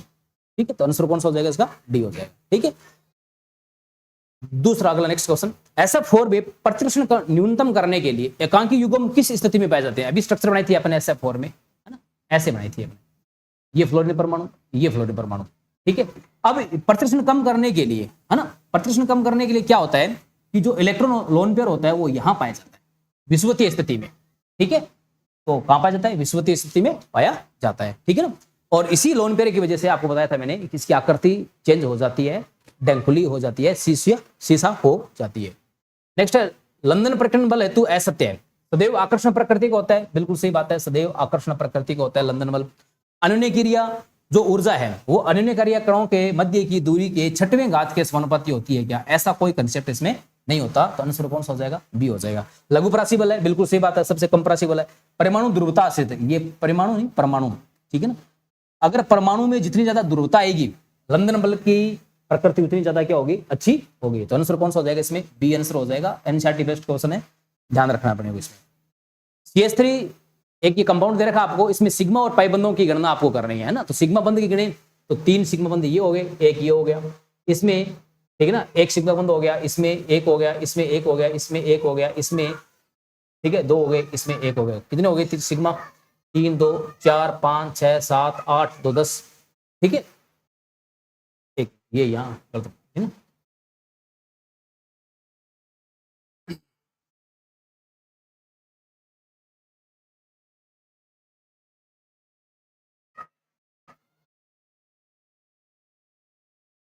तीन 4 5 6 7 8 9 और एक यहाँ पे 10, तो 10 तो हो गए सिग्मा, पाई 1 और 2 3 3 हो गए पाई। कौन सा आंसर हो जाएगा? ए आंसर हो जाएगा। ठीक है, 3 हाइड्रोजन है तो 3 सिंगल बॉन्ड हो गए, 3 सिग्मा ये हो गए, एक सिग्मा 4, एक इसके हाइड्रोजन का इसके साथ 5, एक ये 6, एक इसका वाला 7, एक ये 8 और एक इसमें 9 और एक इसमें 10, पाई एक ये रहा और 2 पाई यहाँ माने जाएंगे, कितने हो गए? 3 पाई हो गए और 10 क्या हो गए? सिग्मा हो गए। यौगिक जिसमें आयनिक और सहसंयोजी दोनों बंध उपस्थित है ना, तो केशियन में देखो, केशियन में K+Cn- यानी कि ये तो हो गया आयनिक बंध, और सीएन की बात करें तो सीएन में इस प्रकार से सहसंयोजी बंध भी उपस्थित है ना, सी ट्रिपल बॉन्ड होता है यहाँ पे, तो यहाँ पे सहसंयोजी बंध भी उपस्थित है, तो इसके अंदर होगा। H2O में नहीं होगा ऐसा, CH3 में सारे सिग्मा बॉन्ड होंगे, C2H5OH में सारे सिग्मा बॉन्ड होंगे, यानी कि इसमें किसी के अंदर आयनिक बंध इसमें नहीं है, इसमें आयनिक बंध नहीं है, ठीक है, और इसमें भी नहीं है, ठीक है, तो इसमें आयनिक है और उसके साथ साथ में सहसंयोजी बंध भी है, उसमें आयनिक है तो लेकिन सहसंयोजी नहीं है। ठीक है, तो आंसर कौन सा हो जाएगा? ए आंसर हो जाएगा। तापीय स्थायित्व का आरोही क्रम क्या है ना, तो देखो अगर तापीय स्थायित्व की बात करें, ठीक है, धातु कार्बोनेट की बात करें, धातु कार्बोनेट हो चाहे धातु हाइड्रोजन कार्बोनेट हो, ठीक है, तो जो धातु कार्बोनेट या धातु हाइड्रोजन कार्बोनेट जो भी हो, है ना, उसके लिए अपने एक पेज ले लेते हैं। तो तापीय स्थायित्व की अगर उसकी अपन बात करें तो इसमें तापीय स्थायित्व कुछ इस प्रकार से डिपेंड करता है। तापीय जो स्थायित्व होता है धातु कार्बोनेट के लिए या जो बड़े बहुपरमाणु कणु है वो 1/, ध्रुवण क्षमता के होता है, जिसकी ध्रुवण क्षमता ज्यादा उसका तापीय स्थायित्व क्या होगा? कम। और ध्रुवण क्षमता हमें पता है कि परमाणु आकार पे डिपेंड करती है, परमाणु आकार ज्यादा तो ध्रुवण क्षमता क्या होगी? कम होगी। और परमाणु आकार आपको पता है डिपेंड करता है धन आवेश की मात्रा पे, धन आवेश ज्यादा तो परमाणु आकार क्या होगा? कम होगा, है ना, तो अपन इसको ऐसे डिसाइड कर सकते हैं। ठीक है, तो बात करें, है ना, अगर जैसे बहुपरमाणु अगर आप ऋणायन जुड़ाओ, बहुपरमाणु के अगर ऋणायन जुड़ाओ धातु के साथ में, ठीक है, बहुपरमाणु हो तो आवर्त में अगर आप लेफ्ट टू राइट जाओगे तो आकार में क्या आएगी? कमी आएगी। आकार में कमी आएगी तो तापीय स्थायित्व में भी क्या आएगी? कमी आएगी। ये 2-3 कंसेप्ट एक साथ लिख रहा हूं मैं। वर्ग में ऊपर से नीचे जाओगे तो आकार में क्या होगी? वृद्धि, तो तापीय स्थायित्व में भी क्या होगी? वृद्धि होगी। ठीक है, तो आप इस कंसेप्ट को इससे भी आप कर सकते हो ना, ये सबसे अच्छा कंसेप्ट है ध्रुवण क्षमता वाला, ये आप ध्यान रखो। ना, ध्रुवण क्षमता ज्यादा तो तापीय स्थायित्व क्या होगा, कम होगा, ठीक है ना। तो देखो जैसे अपने पीछे क्वेश्चन पे बात करें, इन सब में ऋणायन सेम है लेकिन धनायन अलग है ना, लिथियम प्लस, ठीक है, यहाँ पे सोडियम आयन है, धनायन है, ठीक है, यहाँ पोटेशियम धनायन है, यहाँ रुबिडियम धनायन है और यहाँ सीजियम धनायन है, ठीक है। अब इनमें देखो हमें पता है कि इधर से इधर जाएंगे तो आकार में वृद्धि हो रही है, आकार में वृद्धि हो रही है तो ध्रुवण क्षमता में क्या होगी, कमी होगी, और ध्रुवण क्षमता में कमी होगी तो स्थायित्व में, तापीय स्थायित्व में क्या होगा, वृद्धि होगा ना। ये देखो भी अगर ध्रुवण क्षमता में कमी आएगी तो तापीय स्थायित्व में क्या होगी, वृद्धि होगी, क्योंकि एक दूसरे क्या है, ये वैद्युत क्रमानुपाती है, ठीक है। तो अपना आंसर कौन सा हो जाएगा, ए हो जाएगा, ठीक है। अगर यही बात है, ठीक है, बात यही अगर बात होती, ठीक है, तो देखो बहुपरमाणु ऋणायन और कार्बोनेट के लिए मैंने आपको कंसेप्ट बता दिया कि तापीय स्थायित्व जो है वो ध्रुवण क्षमता के वैद्युत क्रमानुपाती होता है। अगर यही बात अगर आपसे पूछते हाइड्राइड के लिए भी, हाइड्राइड का तापीय स्थायित्व पूछते हैं, ठीक है, आपसे सामान्य ऑक्साइड का तापीय स्थायित्व पूछते हैं, ठीक है, या फिर आपसे तापीय स्थायित्व पूछते हैं हाइड्रोक्साइड का, ठीक है। इन सब के अगर आपसे बात करते हैं तापीय स्थायित्व की, इसकी बात करते हैं तापीय स्थायित्व की, ठीक है, तो इनमें तापीय स्थायित्व अगर बात हो रही है एक ग्रुप के अनुदिश स्थायित्व, ठीक है, बात हो रही है वर्ग में, तो वर्ग में आप क्या करोगे, आकार से तुलना करोगे, आकार ज्यादा तो तापीय स्थायित्व कम, ठीक है। ये केवल तीन चीजों के लिए, हाइड्राइड, सामान्य ऑक्साइड और हाइड्रोक्साइड के लिए। अगर यही तापीय स्थायित्व आपसे पूछे आवर्त में, ठीक है, तो आवर्त में जो तापीय स्थायित्व होगा वो समानुपाती होगा विद्युत ऋणता के अंतर के, ठीक है। तो अपन ने एक तो ये देखा, ठीक है, किसके लिए, हाइड्राइड, सामान्य ऑक्साइड और हाइड्रोक्साइड के लिए तापीय स्थायित्व वर्ग में आकार के समानुपाती, आवर्त में विद्युत ऋणता के क्या होता है, समानुपाती होता है, ठीक है ना। और यही बात अगर अपन करते हैं किसके लिए, कार्बोनेट के लिए ना, ये किसके लिए, ये या तो हाइड्रोजन कार्बोनेट और या फिर किसके लिए, कार्बोनेट के लिए। तो ये किस पे डिपेंड करता है, ध्रुवण क्षमता पे, ध्रुवण क्षमता ज्यादा तो तापीय स्थायित्व कम, ठीक है। और बहुपरमाणु का अगर ऋणायन जुड़ा हुआ है किसी एक फिक्स धनायन के साथ में, है ना, तो फिर तापीय स्थायित्व किस पे डिपेंड करता, आकार पे डिपेंड करता। आकार पे कैसे डिपेंड करता, वर्ग में आकार बढ़ता है तापीय स्थायित्व भी बढ़ेगा, आवर्त में आकार घटता है तो तापीय स्थायित्व भी क्या करेगा, घटेगा। ये चार प्रकार के कंसेप्ट अपने सिलेबस में बनते हैं, ठीक है ना।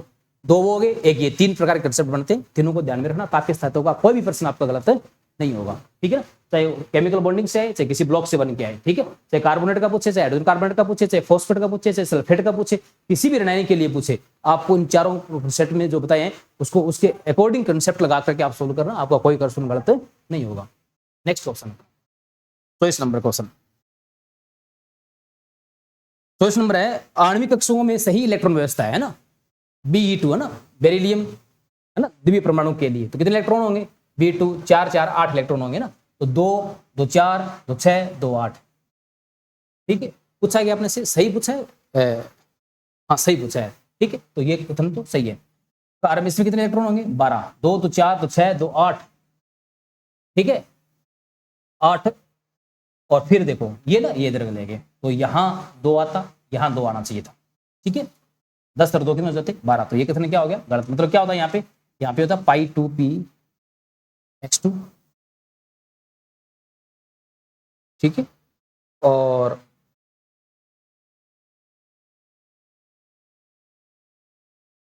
पाई 2p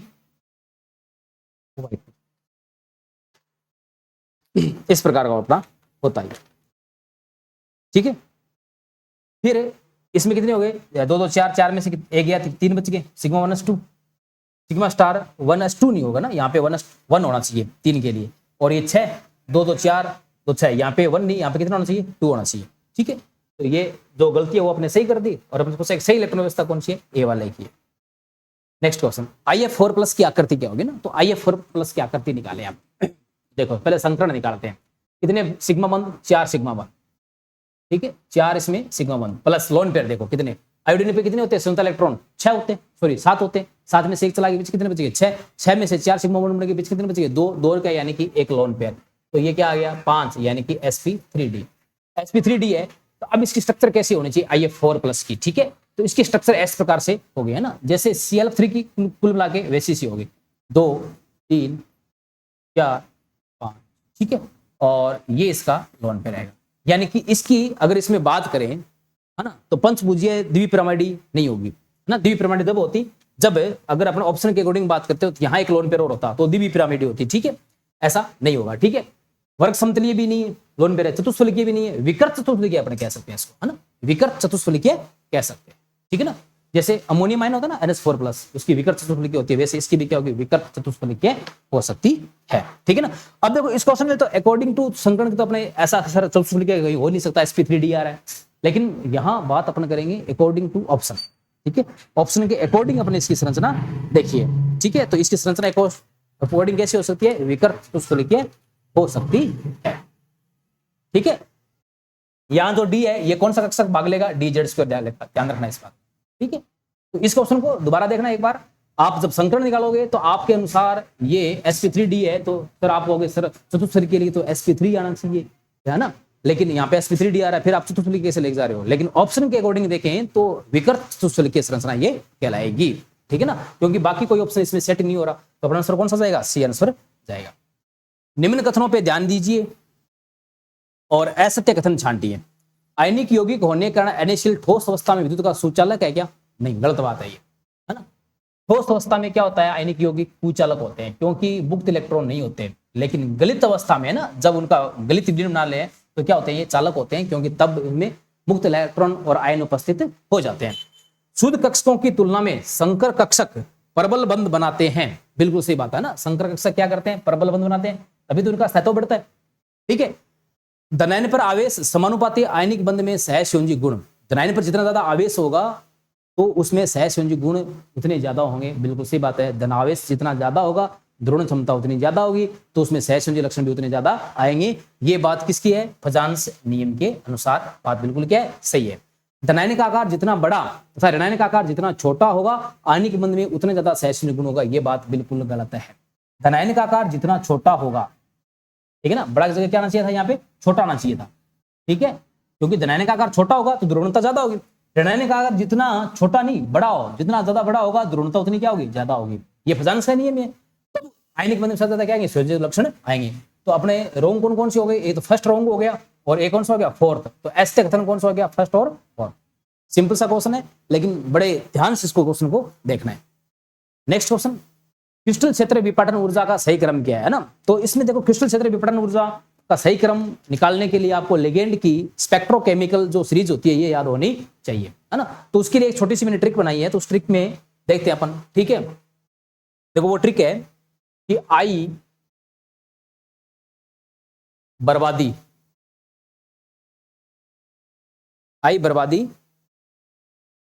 आयसा, ऐसा बोले तो आइसो साइनाइड, कल से आई बर्बादी आयसा, कल सॉरी से अलग हो गया,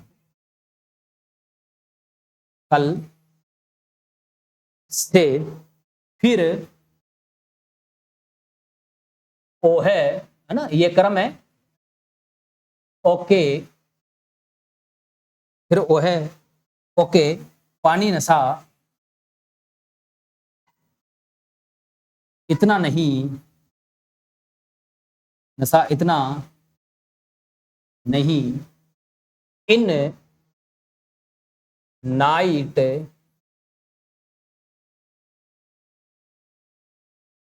साइना को, ठीक है।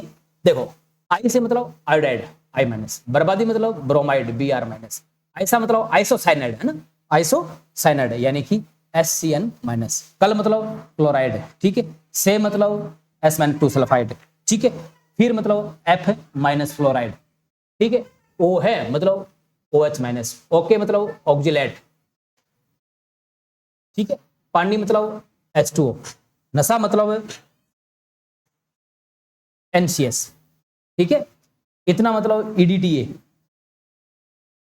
नहीं मतलब अमोनिया, इन मतलब इथाइलिन डाइएमीन EN, नाइट मतलब नाइट्राइट यानी कि NO3-, सॉरी नाइट्राइट NO2-, ठीक है, साइना मतलब CN-, कार्बन मोनोक्साइड, ठीक है।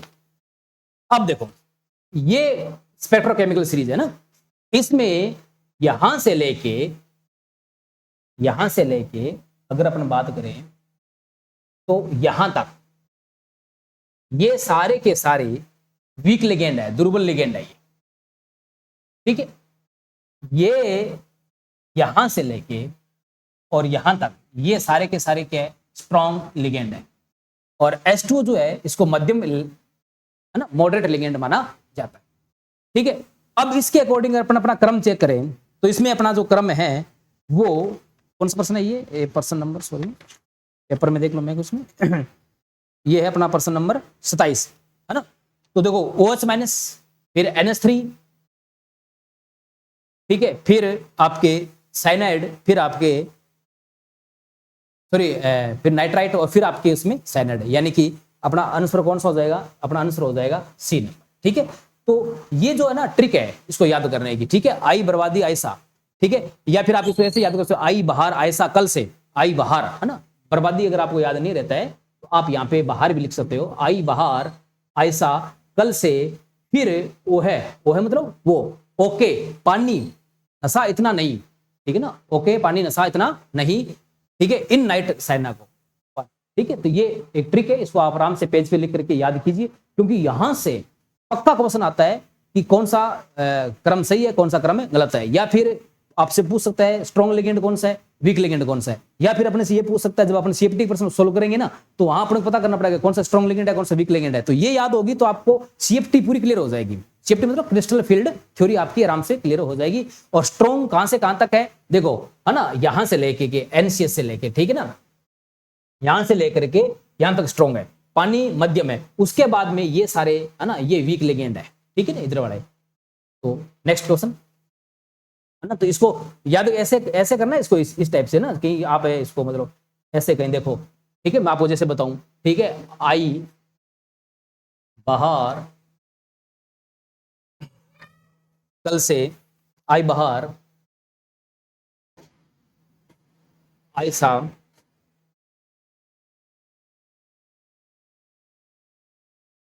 कल से, फिर ओ है, ओके पानी नशा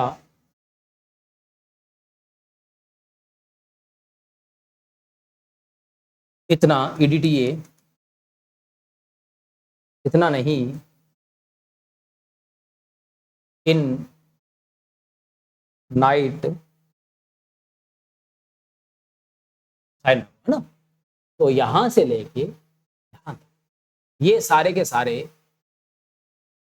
स्ट्रॉन्ग लिगेंड है, सॉरी वीक लिगेंड है, ठीक है, ये मीडियम, और यहां से लेके ये सारे स्ट्रॉन्ग लिगेंड, ठीक है। तो ऐसे याद रखना। नेक्स्ट क्वेश्चन नंबर, एक मिनट आपने स्किप कर दिया शायद तक मेरे हिसाब से क्वेश्चन, इसके पीछे वाला 28 नंबर क्वेश्चन है ना, हाँ ये रहा, D7 आयन के निम्न चक्रणीय अष्टफल के संकुल में CFC कितना होगा ना। तो देखो सबसे पहले बात करें कि D7 के लिए और निम्न चक्रणीय अष्टफल के संकुल, है ना। तो देखो D7 निम्न चक्रणीय का मतलब होता है लो स्पिन, निम्न चक्रण, ठीक है ना, लो स्पिन, ठीक है, या इसको इनर भी कह सकते हैं, आंतरिक चक्रण भी कहते हैं, इनर स्पिन, ठीक है ना। तो देखो लो स्पिन या इनर स्पिन कब होगा, जब लिगेंड कैसा होगा, स्ट्रॉन्ग लिगेंड होगा, प्रबल लिगेंड होगा आपके पास, ठीक है। और आपको पता है प्रबल लिगेंड क्या करेगा, इलेक्ट्रॉन को पेयर करेगा, क्या करेगा, पेयर। तो D7 इलेक्ट्रॉन कैसे भरेंगे अपन, देखो D7 अष्टफलकीय है, तो अष्टफलकीय में T2G होते हैं और EG होते हैं, ये आपका T2G कक्षक और ये आपका EG कक्षक, ठीक है ना। वैसे इनको अपन को ऐसे बनाना चाहिए, इस टाइप से, कैसे, ठीक है ना, ये T2G और ये EG, है ना, 7 इलेक्ट्रॉन है। अगर वीक लिगेंड होता तो ये ऐसे भरते, 3 2 5 6 और 7, ठीक है।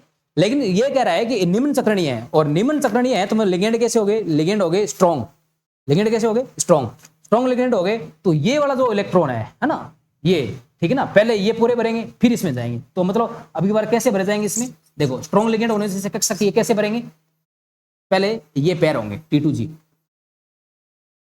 ठीक है, और ये कौन सा EG। अगर वीक होते तो पिछले कंडीशन होती, अब स्ट्रॉन्ग लिगेंड है, कैसे पता चला हमें, ये कह रहा है कि निम्न चक्रणीय है, और निम्न चक्रणीय कब होता है, जब लिगेंड कैसा होता है, स्ट्रॉन्ग होता है। है ना। तो 1 2 3 4 5 6, पहले तो ये पेयर हो गए, 7 इलेक्ट्रॉन भरने तो एक ही आ गया, यानी कि ईजी में एक, T2G में कितने हो गए, ठीक है 6 हो गए। तो अपने को अगर इनकी CFC निकालनी है इसके लिए, तो CFC निकालने का फॉर्मूला क्या होता है, CFC निकालने का फॉर्मूला होता है -0.4 number of T2G electron plus 0.6 और नंबर ऑफ EG इलेक्ट्रॉन, ठीक है ना, delta naught plus delta P, जिसको अपन कहते हैं युग्म ऊर्जा, ठीक है ना। अब युग्म ऊर्जा क्या होती है, युग्म ऊर्जा होती है कि आपने पहले कितने इलेक्ट्रॉन आपके पेयरिंग थे और लिगेंड कितने पेयर किए। तो देखो इसमें पहले कितने पेयर थे, पहले थे 2 पेयर, लिगेंड ने कितना पेयर किया, 1, तो युग्म ऊर्जा कितनी होगी, 2 - 1 यानी कि 1 रहेगी। लेकिन यहाँ पे अपने युग्म ऊर्जा का कोई कंसेप्ट लेने वाले नहीं है, क्योंकि अपने प्रश्न में सीधा पूछा है युग्म ऊर्जा, ठीक है। तो देखो -0.4,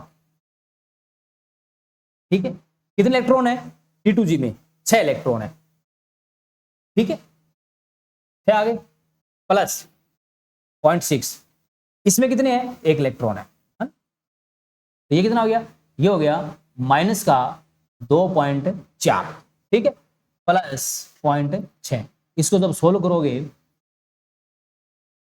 डेलो तो कितना आएगा, ये आएगा माइनस का 1.8, ठीक है। अच्छा, अगर युग्म ऊर्जा की बात करते हैं, यहाँ पे देखो आंसर तो अपना आ गया -1.8। अगर युग्म ऊर्जा का ऑप्शन साथ में होता तो युग्म ऊर्जा क्या होती है, देखो पीछे वाले में जब हमने लिखा था, है ना, तो कितने पेयर इलेक्ट्रॉन थे, 2 थे, ठीक है। लेकिन स्ट्रॉन्ग लिगेंड की वजह से कितने हो गए, पेयरिंग 3 हो गए, है ना। तो 3 - 2 पेयर कितने किए इसने, 1, तो मतलब यहाँ पे साथ में क्या था, साथ में आता 1 डेल्टा पी। 1 क्यों आता, क्योंकि स्ट्रॉन्ग लिगेंड ने एक ही इलेक्ट्रॉन को पेयर किया है, ठीक है, तो ये होता। लेकिन अपना ऑप्शन में ऐसा कुछ है नहीं, अपने से ऊर्जा पूछी है, तो ये -1.8 डेल्टा डेल ओ, यानी कि अपना आंसर कौन सा हो जाएगा, ये आंसर हो जाएगा, ठीक है। अगर साथ में युग्म ऊर्जा दी होती तो प्लस से यहाँ पे क्या आता, 1 आता, ठीक है ना, युग्म ऊर्जा वाला आता। फिर नेक्स्ट क्वेश्चन नंबर, CFT के अनुसार लिगेंड क्या होते हैं, तो CFT में लिगेंड को एक बिंदु आवेश माना गया है, ठीक है। डेल ओ डेल टी में संबंध क्या होता है, तो ये एनसीईआरटी डाटा फैक्चुअल क्वेश्चन है ना। जो चतुष्फलकीय की विपटन ऊर्जा होती है वो अष्टफलकीय कितनी होती है, -4/9 होती है, डी आंसर इसका होगा। संक्रमण धातु संकुल हेतु संयोजकता बंध सिद्धांत व्याख्या करता है, संकुल की आकृति स्थायित्व बिल्कुल इसकी व्याख्या करता है, संकुल के रंग की व्याख्या नहीं, रंग की व्याख्या कौन करता है, MOT मॉलिक्यूलर ऑर्बिटल थ्योरी करता है।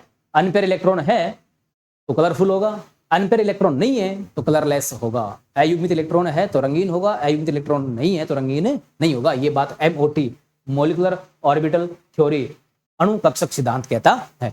संकुल का इलेक्ट्रॉन स्पेक्ट्रा बताता है, बिल्कुल सही बताता है। तापमान के साथ चुंबकीय गुण बताता है, बिल्कुल सही बताता है। क्वेश्चन नंबर 31, ठीक है, 1 मिनट सॉरी, व्याख्या किसकी करता है, संकुल के रंग की नहीं करता, इलेक्ट्रॉन स्पेक्ट्रम की नहीं करता, तापमान के साथ चुंबकीय गुण की व्याख्या नहीं करता, क्योंकि चुंबकीय गुण के लिए अयुग्मित इलेक्ट्रॉन चाहिए, है ना, म्यू बराबर क्या होता है, n × n+2, तो ये चाहिए, तो ये तो पता नहीं है, ये तो केवल संकुल की आकृति है, तो 2 ही चीज बताता है, तो ए फर्स्ट आंसर इसका हो गया। मेरे दिमाग में शायद ये रह गया कि कौन सा नहीं बताता है, ठीक है ना, तो इलेक्ट्रोस्पेक्ट्रा भी नहीं बताता है, बिल्कुल सही बात है, तापमान के साथ चुंबकीय गुण नहीं बताता है, बिल्कुल सही बात है, ठीक है ना। तो इसने पूछा है कि व्याख्या किसकी करता है, तो संकुल की आकृति और स्थायित्व की व्याख्या करता है, रंग की व्याख्या नहीं करता, इलेक्ट्रॉनिक स्पेक्ट्रम की व्याख्या नहीं करता, तापमान के साथ चुंबकीय गुण में परिवर्तन की व्याख्या नहीं करता, ठीक है ना। मेरे दिमाग में पहले ये रह गया, तो इसमें ऐसा पूछा है कि संक्रमण संकुलों में संयुक्त सिद्धांत किसकी व्याख्या नहीं करता है, तो मैंने सोचा फिर ये तो सारे ऑप्शन सही हो गए, नहीं के लिए पूछता तो सही होते, लेकिन पूछा है कि व्याख्या करता है तो इसमें एक ही ऑप्शन सही है। धातु के D6 विन्यास का उच्च चक्रण अष्टफलकीय है ना। अब की बार कैसा है, उच्च चक्रण, उच्च चक्रण कब होता है, देखो उच्च चक्रण होता है D6, ठीक है ना, और उच्च चक्रण यानी कि हाई स्पिन पूछा है अपने से, हाई स्पिन इसको कह दो, या इसको बाह्य चक्रण यानी कि आउटर स्पिन भी कह दो। ये कब होता है, ये दोनों चीजें तब होती है जब हमारे पास दुर्बल लिगेंड होता है। कैसा लिगेंड होता है हमारे पास में, दुर्बल लिगेंड, और जब दुर्बल लिगेंड होगा तो बताओ क्या इलेक्ट्रॉन की पेयरिंग होगी, क्या कभी नहीं होगी, है ना। तो D6 है, तो D6 के लिए अगर अपन बात करें अष्टफलकीय के लिए, तो वही सेम बात, ये T2G कक्षक और ये अपने कौन से कक्षक है, ये अपने EG कक्षक, ठीक है। तो 1 2 3 4 5 और 6, ठीक है, तो ऐसा आएगा, है ना। तो उसके लिए अगर अपन निकालें तो क्या आएगी, T2G के लिए अगर अपन बात करें, है ना, तो कैसे, वही -0.4 है ना, N T2G कितने हैं, 2 2 4, ठीक है, प्लस 0.6 कितने हैं, 2 है, डेल ओ नॉट, ठीक है ना। अब वही डेल पी, अगर पेयरिंग वाली बात करो तो पेयरिंग यहाँ पे 1 की है, कोई पेयरिंग नहीं कर पा रहा तो डेल्टा पी का मान कितना होगा, 0 हो जाएगा इसका, ठीक है। अब ये कितना आ गया, ये आ गया -1.6 प्लस 1.2, ठीक है, डेल नॉट, है ना। ये कितना आ जाएगा, -0.4 डेल नॉट, यानी कि आंसर अपना कौन सा हो जाएगा, ए आंसर हो जाएगा 32 का, ठीक है। तो ये अपने को ध्यान में रखना है। अगर आपसे सीएफसी पूछ ले चतुष्फलकीय के लिए, है ना, ये तो अपने अष्टफल के लिए, अगर चतुष्फलकीय के लिए पूछ ले तो कैसे निकालोगे आप, वही -0.6, ठीक है, एन ईजी, ठीक है, प्लस 0.4 एन T2G के electron delta plus delta पेन, ठीक है ना। ये चतुष्फलकीय के लिए, और अष्टफलकीय के लिए अपने निकाली थी, ये फॉर्मूला अष्टफलकीय के लिए होता है, ठीक है ना। अष्टफलकीय के लिए अगर डेल्टा वैसे अपन लिख चुके हैं, एक बार और बता दूं मैं आपको, -0.4 n T2G plus 0.6 n eg electron और डेल्टा नॉट प्लस पेयरिंग, ये अष्टफलकीय के लिए होगी, वो किसके लिए होगी, चतुष्फलकीय के लिए होगी, ठीक है। नेक्स्ट क्वेश्चन अपना, क्रिस्टल क्षेत्र विपणन ऊर्जा डेल्टा ओ, है ना, अष्टफलकीय के लिए बात हो रही है, ये डेल ओ का परिमाण निर्भर करता है लिगेंड की प्रकृति पे, डिपेंड करता है ना, बिल्कुल प्रकृति पे डिपेंड करता है, स्ट्रॉन्ग है कि वीक है, धातु आयन के आवेश पे बिल्कुल डिपेंड करता है, ठीक है, धातु की संक्रमण श्रेणी में स्थिति पर बिल्कुल डिपेंड करता है, और कथन सभी आंसर क्या हो जाएगा, सभी, है ना। ये प्रश्न सेकंड ग्रेड में पूछा गया, इसलिए क्वेश्चन को डाला था, ध्यान रखना, एनसीईआरटी क्वेश्चन है। सत्य कथन है, NO+ से NO अधिक स्थायी है, NO+ से NO- अधिक स्थायी है, ठीक है ना, और NO से NO- अधिक स्थायी है, NO- से NO+ अधिक स्थायी है, ठीक है। तो देखो सत्य कथन पूछा है, तो अपन को स्थायित्व निकालना है, तो हमें, आपको मैंने बताया था कि जो स्थायित्व होता है वो समानुपाती होता है बंध क्रम के, इसका बंध क्रम ज्यादा, उसका स्थायित्व भी ज्यादा, ठीक है ना। देखो NO+ के बात करें तो NO+ इलेक्ट्रॉन कितने हो गए, 7 और 8 15, 15 में से एक कितने हो गए, 14 इलेक्ट्रॉन, बंध क्रम कितना आएगा, 3 आएगा। NO कितने हो गए, 15, बंध क्रम कितना आएगा, 2.5। तो NO+ से NO अधिक स्थायी है क्या, नहीं, NO तो बंध क्रम कम है, इसका बंध क्रम कितना है, 2.5 है, इसका कितना है, 3 है, तो ये कथन गलत हो गया। NO+ से NO- अधिक स्थायी है, NO- और देख लेते हैं अपन, NO-, है ना, कितने हो गए, 8 7 15 16, 16 के लिए कितना आएगा, 16 के लिए आएगा 2, है ना। NO+ से NO-, इसका बंध क्रम 2, इसका कितना 3, तो ये कथन भी क्या है, गलत है, ठीक है। NO से NO- अधिक स्थायी है, NO- का बंध क्रम कितना 2, NO का बंध क्रम कितना 2.5, क्या 2.5 से 2 बंध क्रम वाला स्थायी हो सकता है, कभी नहीं हो सकता। NO- से NO+ अधिक स्थायी है, NO- का बंध क्रम कितना 2 और NO+ का कितना 3, ठीक है। तो देखो NO+ का NO- से बंध क्रम ज्यादा है, तो ज्यादा स्थायी है, क्योंकि बंध क्रम स्थायित्व के समानुपाती होता है, तो आंसर कौन सा हो गया, डी हो गया, ठीक है। नेक्स्ट क्वेश्चन, कौन सा कथन सहसंयोजी है ना, ये बंध क्रम कैसे निकाला अपने, वो अपने जो पीछे ट्रिक लिखी थी ना अपने, उस ट्रिक के आधार पे बंध क्रम निकाला मैंने, ठीक है ना, उसके आधार पे ही निकाली है। तो नेक्स्ट, कौन सा कथन सहसंयोजी बंध के संदर्भ में असत्य है। पहला कथन कह रहा है 2 इलेक्ट्रॉन परमाणु के मध्य, 2 इलेक्ट्रॉन 2 परमाणु के मध्य साजित होता है, बिल्कुल सही बात है। बंध अदिशात्मक होता है, ये गलत बात है। सहसंयोजिक बंध जो कैसा होता है, दिशात्मक बंध होता है, ऐसे, है ना, ये थ्योरेटिकल क्वेश्चन पूछ सकता है एग्जाम में। बंध सामर्थ्य अतिव्यापन की मात्रा पर निर्भर करती है, बिल्कुल सही बात है, अतिव्यापन जितना ज्यादा होगा बंध सामर्थ्य उतनी क्या होगी, ज्यादा होगी। चौथा है, बंध ध्रुवीय या अध्रुवीय हो सकता है, बिल्कुल सही बात है, ध्रुवीय भी हो सकता है और अध्रुवीय भी हो सकता है। तो अपना असत्य कथन कौन सा है, बी आंसर हो जाएगा। sp3d2 संकरण में प्रयुक्त कक्षक है ना, ये पहला बताया था, कौन कौन कक्षक होते हैं, dx² और dz² होते हैं, और sp3d में कौन सा होता है, ये ध्यान रखना, ये क्वेश्चन कभी कभार पूछ लेते हैं, sp3 में dz² कक्षक भाग लेते हैं, ठीक है। और एक वो ही है कि अणु की आकृति को विकृत कौन करता है, लोन पेयर करता है, लोन पेयर जितना ज्यादा होगा अणु की आकृति को, बंद कोण को उतना ज्यादा क्या करेगा, विकृत करेगा। SO3 में उपस्थित उप सहसंयोजक बंध की संख्या कितनी है, किसके अंदर पूछा अपने से, SO3 में, है ना। तो SO3 की संरचना बनाए, तो SO3 की संरचना कुछ इस प्रकार से होती है, ठीक है, 1 2 3, ये इसके 6 लोन पेयर, ठीक है, और ये इसके और ये इसके, ठीक, ये अपने इलेक्ट्रॉन इसको दे देते हैं, ठीक। तो उसमें उप सहसंयोजक बंध कितने हैं, देखो 1 1 2, कितने बंध होते हैं, 2 बंध होते हैं, ठीक है, क्योंकि ये एनसीईआरटी में दी गई स्ट्रक्चर है और स्ट्रक्चर दे रखी है, इसलिए एग्जाम में पूछने के चांसेस भी क्या रहते हैं, इसके ज्यादा रहते हैं, ठीक है। क्वेश्चन नंबर 37 हो गया, हाँ 38, PCl5 अध्रुवीय होता है क्योंकि PCl बंध अध्रुवीय होता है ना, ऐसा कुछ नहीं। इसका द्विध्रुव शून्य होता है या PCl बंध ध्रुवीय होता है, ठीक है, या फिर फास्फोरस क्लोरीन की द्विध्रुवता समान है, ये बात तो नहीं है ना। तो PCl5 स्ट्रक्चर बनाइए अपन, तो PCl5 आपको पता है कि इस प्रकार से होता है, इसकी स्ट्रक्चर कुछ इस प्रकार से होती है, एक अणु ये। अब बात करें अपने है ना इसकी स्ट्रक्चर की, तो इसकी द्विध्रुव देखो कैसे होगा, लेस से मोर, इसकी इधर होगी, इधर होगी, इसकी इधर होगी, सॉरी उल्टा बना दिया ना, लेस से मोर। एक गर्म हो गया बोर्ड भी,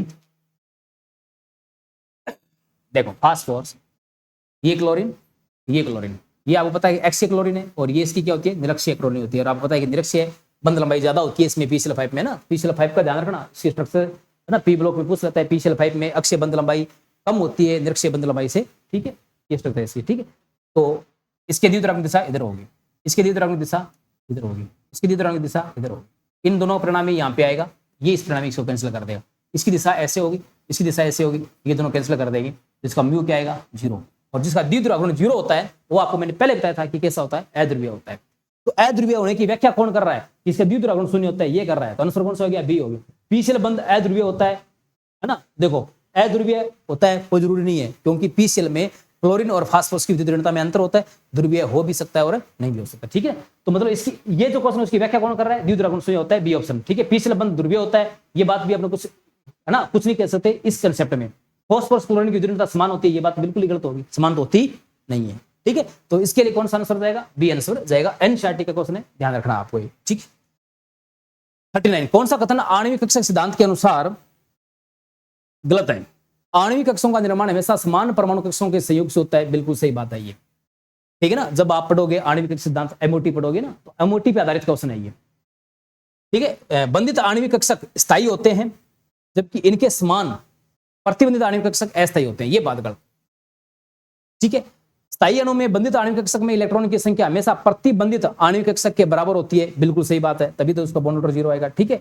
और पाउली अपवर्तन नियम के अनुसार परमाणु कक्षक के समान आणविक कक्षक में 2 इलेक्ट्रॉन विपरीत चक्रण वाले होते हैं, ये भी बात बिल्कुल क्या है, सही है। तो इसका आंसर कौन सा हो जाएगा अपना, सॉरी एक मिनट, बंधित आणविक कक्षक स्थायी होते हैं, एक मिनट, बंधित आणविक कक्षक स्थायी होते हैं, बिल्कुल सही बात है, बंधित आणविक कक्षक स्थायी होते हैं, जबकि इनके समान प्रतिबंधित आणविक कक्षक अस्थायी होते हैं, ये भी बात बिल्कुल सही है। स्थायी अणु में बंधित आणविक कक्षक में इलेक्ट्रॉन की संख्या हमेशा प्रतिबंधित आणविक कक्षक के बराबर, नहीं ये बात गलत है, बराबर नहीं होते, ठीक है ना, क्योंकि बराबर होंगे तो बॉन्ड ऑर्डर 0 आ जाएगा, और बॉन्ड ऑर्डर 0 आ गया इसका मतलब है कि उसका अस्तित्व तो है ही नहीं, ठीक है ना।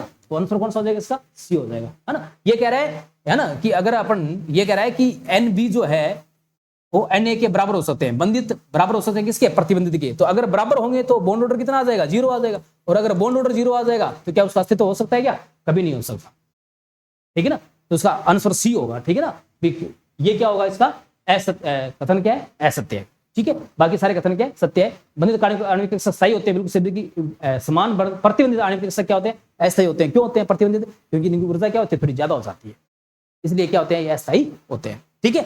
और पाउली अपवर्तन नियम के अनुसार ये सेम बात है कि एक आणविक कक्षक में 2 इलेक्ट्रॉन विपरीत चक्रण वाले होते हैं, सही बात है ये, ठीक है। तो गलत कथन कौन सा हो गया इसका, सी हो गया। क्यों हो गया, क्योंकि बराबर होते ही बंद क्रम 0 आ जाएगा, बॉन्ड ऑर्डर 0 आ जाएगा MOT के अनुसार, और बंद क्रम 0 आने का मतलब है कि उस अणु का अस्तित्व ही नहीं है, तो जब अस्तित्व ही नहीं है तो उसके स्थायित्व की बात अपन कर ही नहीं सकते, ठीक है। तो सी आंसर इसका हो जाएगा। ओजोन अणु की कोणीय आकृति में सिग्मा और पाई बंध है ना, ओजोन अणु की कोणीय आकृति में सिग्मा और पाई बंध है, तो ओजोन की स्ट्रक्चर बनाए तो ओजोन कुछ इस प्रकार से होती है, ठीक है, या फिर ये ऐसे भी हो सकती है। मतलब क्या है कि ये जो बॉन्ड है ये इन दोनों ऑक्सीजन के बीच में घूमता रहता है, ठीक है ना, ऐसे। ये ट्रिपल बॉन्ड नहीं है, सिंगल बॉन्ड, ठीक है। तो सिग्मा बंध कितने होगी इसमें, 2, 1 और 1 2 सिग्मा बंध हो गए, और पाई बंध कितने हो गया, 1, आंसर कौन सा हो जाएगा, बी आंसर हो जाएगा। बंध क्रम पूछ लिया आपसे, तो बॉन्ड ऑर्डर कैसे निकालोगे, वही टोटल बंध कितने 3, पार्ट्स परमाणु कितने 2, तो बॉन्ड ऑर्डर कितना आ गया 1.5। BeF2 का द्विध्रुव 0 है, जबकि H2 द्विध्रुव रखता है, क्यों, तो BeF2 की संरचना बनाए तो BeF2 कुछ इस प्रकार से होता है, ठीक है ना, ये एक F है, ठीक है। तो लेस एन से मोर एन,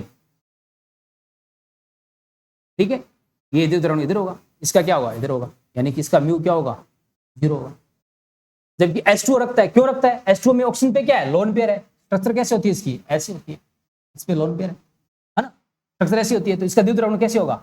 इसका इधर होगा, इसका कैसे होगा? इधर होगा। इन दोनों परिणाम में कुछ ना कुछ इधर तो आएगी, मतलब इसका द्विध्रुव राउंड 0 नहीं है, और 0 नहीं है तो ये रखेगा।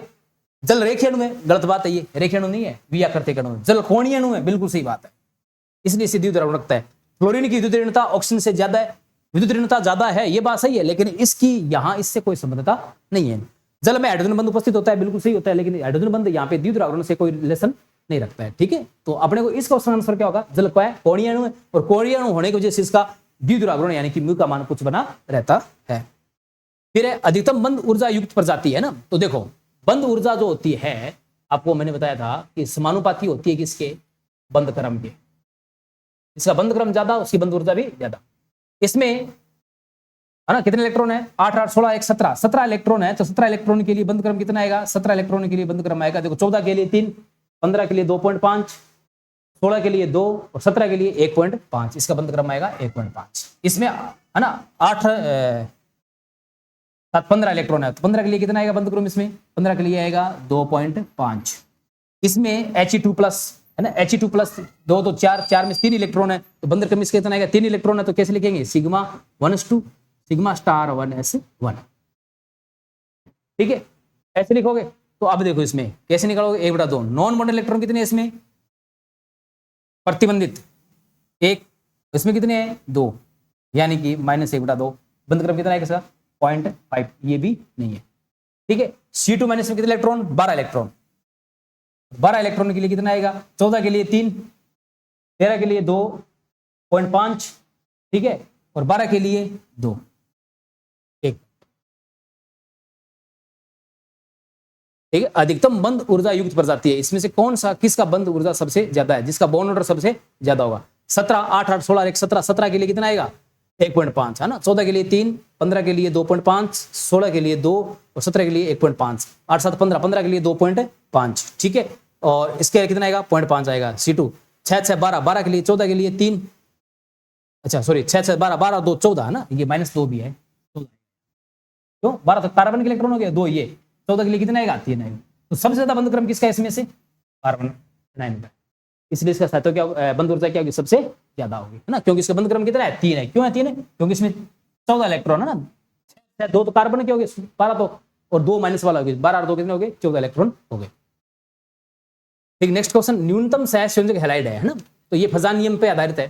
ठीक है, फजान नियम क्या कहता है कि जिसका ध्रुवण सबसे ज्यादा होगा उस आयनिक यौगिक में सहसंयोजक लक्षण उतने क्या होंगे? ज्यादा होंगे, है ना। अब आपको पता है कि जो ध्रुवणता है वो डिपेंड करती है धनायन और ऋणायन पर। ठीक है, ध्रुवणता धनायन के आकार पे, धनायन का आकार जितना ज्यादा ध्रुवणता उतनी कम, धनायन के आवेश पर, धनावेश की मात्रा जितनी ज्यादा तो आकार उतने कम, आकार उतने कम तो ध्रुवणता उतनी क्या होगी? ज्यादा होगी। अब इन सब में ऋणायन तो सेम है, ये क्या है? Be+2, ये क्या है? Mg+2, ये क्या है? कैल्शियम+2, और ये बेरियम+2। इसमें कह रहा है न्यूनतम सहसंयोजक, न्यूनतम मतलब कि जिसकी ध्रुवणता सबसे कम हो। ध्रुवणता सबसे कम किसकी होगी? जिसका आकार सबसे बड़ा हो। इसका आकार सबसे बड़ा तो इसकी ध्रुवणता सबसे कम, और ध्रुवणता सबसे कम है ना, तो उसमें सहसंयोजी लक्षण भी क्या होंगे? कम होंगे। ठीक है, किस नियम से? फजान्स नियम से। ठीक है, B+2 के लिए बात करें, इसका आकार सबसे छोटा है, आकार सबसे छोटा है, ध्रुवणता ज्यादा होगी, ध्रुवणता ज्यादा होगी तो इस आयनिक यौगिक में सहसंयोजी लक्षण भी क्या होंगे? ज्यादा होंगे। किसके नियम से? फजान्स के नियम से। नेक्स्ट क्वेश्चन अपना 44, संयोजकता बंध सिद्धांत के लिए असत्य है। यह संकुल निर्माण की व्याख्या करता है, संकुलों निर्माण की व्याख्या करता है, बिल्कुल सही बात है ना, अपने इसको कोऑर्डिनेट्स में पढ़ते हैं। ठीक है, दूसरा है संकुलों के रंग की व्याख्या करता है, ये गलत बात है, संकुलों के रंग की व्याख्या नहीं करता है ना, रंग की व्याख्या कौन करती है? MOT है ना। ठीक है, दुर्बल और प्रबल क्षेत्र लिगेंड के मध्य विभेद नहीं करता है, बिल्कुल सही बात है, विभेद नहीं करता है। अगर ये कहता है कि विभेद करता है तो बात गलत हो जाती है, विभेद नहीं करता है, सही बात है। संकुलों के संरचना की व्याख्या करता है, बिल्कुल संकलन से अपना संरचना निकालते हैं, बिल्कुल सही बात है। तो आंसर कौन सा हो गया इसका? अपना बी आंसर हो गया। क्वेश्चन नंबर 45, जलीय विलयन में द्विसंयोजी धनायन के द्विसंयोजी आयन के चुंबकीय आघूर्ण का मान होगा यदि आयन का परमाणु क्रमांक 25 है। आपको Z की वैल्यू दे रखी है 25, और ये कह रहा है कि ये Z+2 है, Z+2 है तो इलेक्ट्रॉन कितने बचेंगे इसके अंदर? 23 बचेंगे।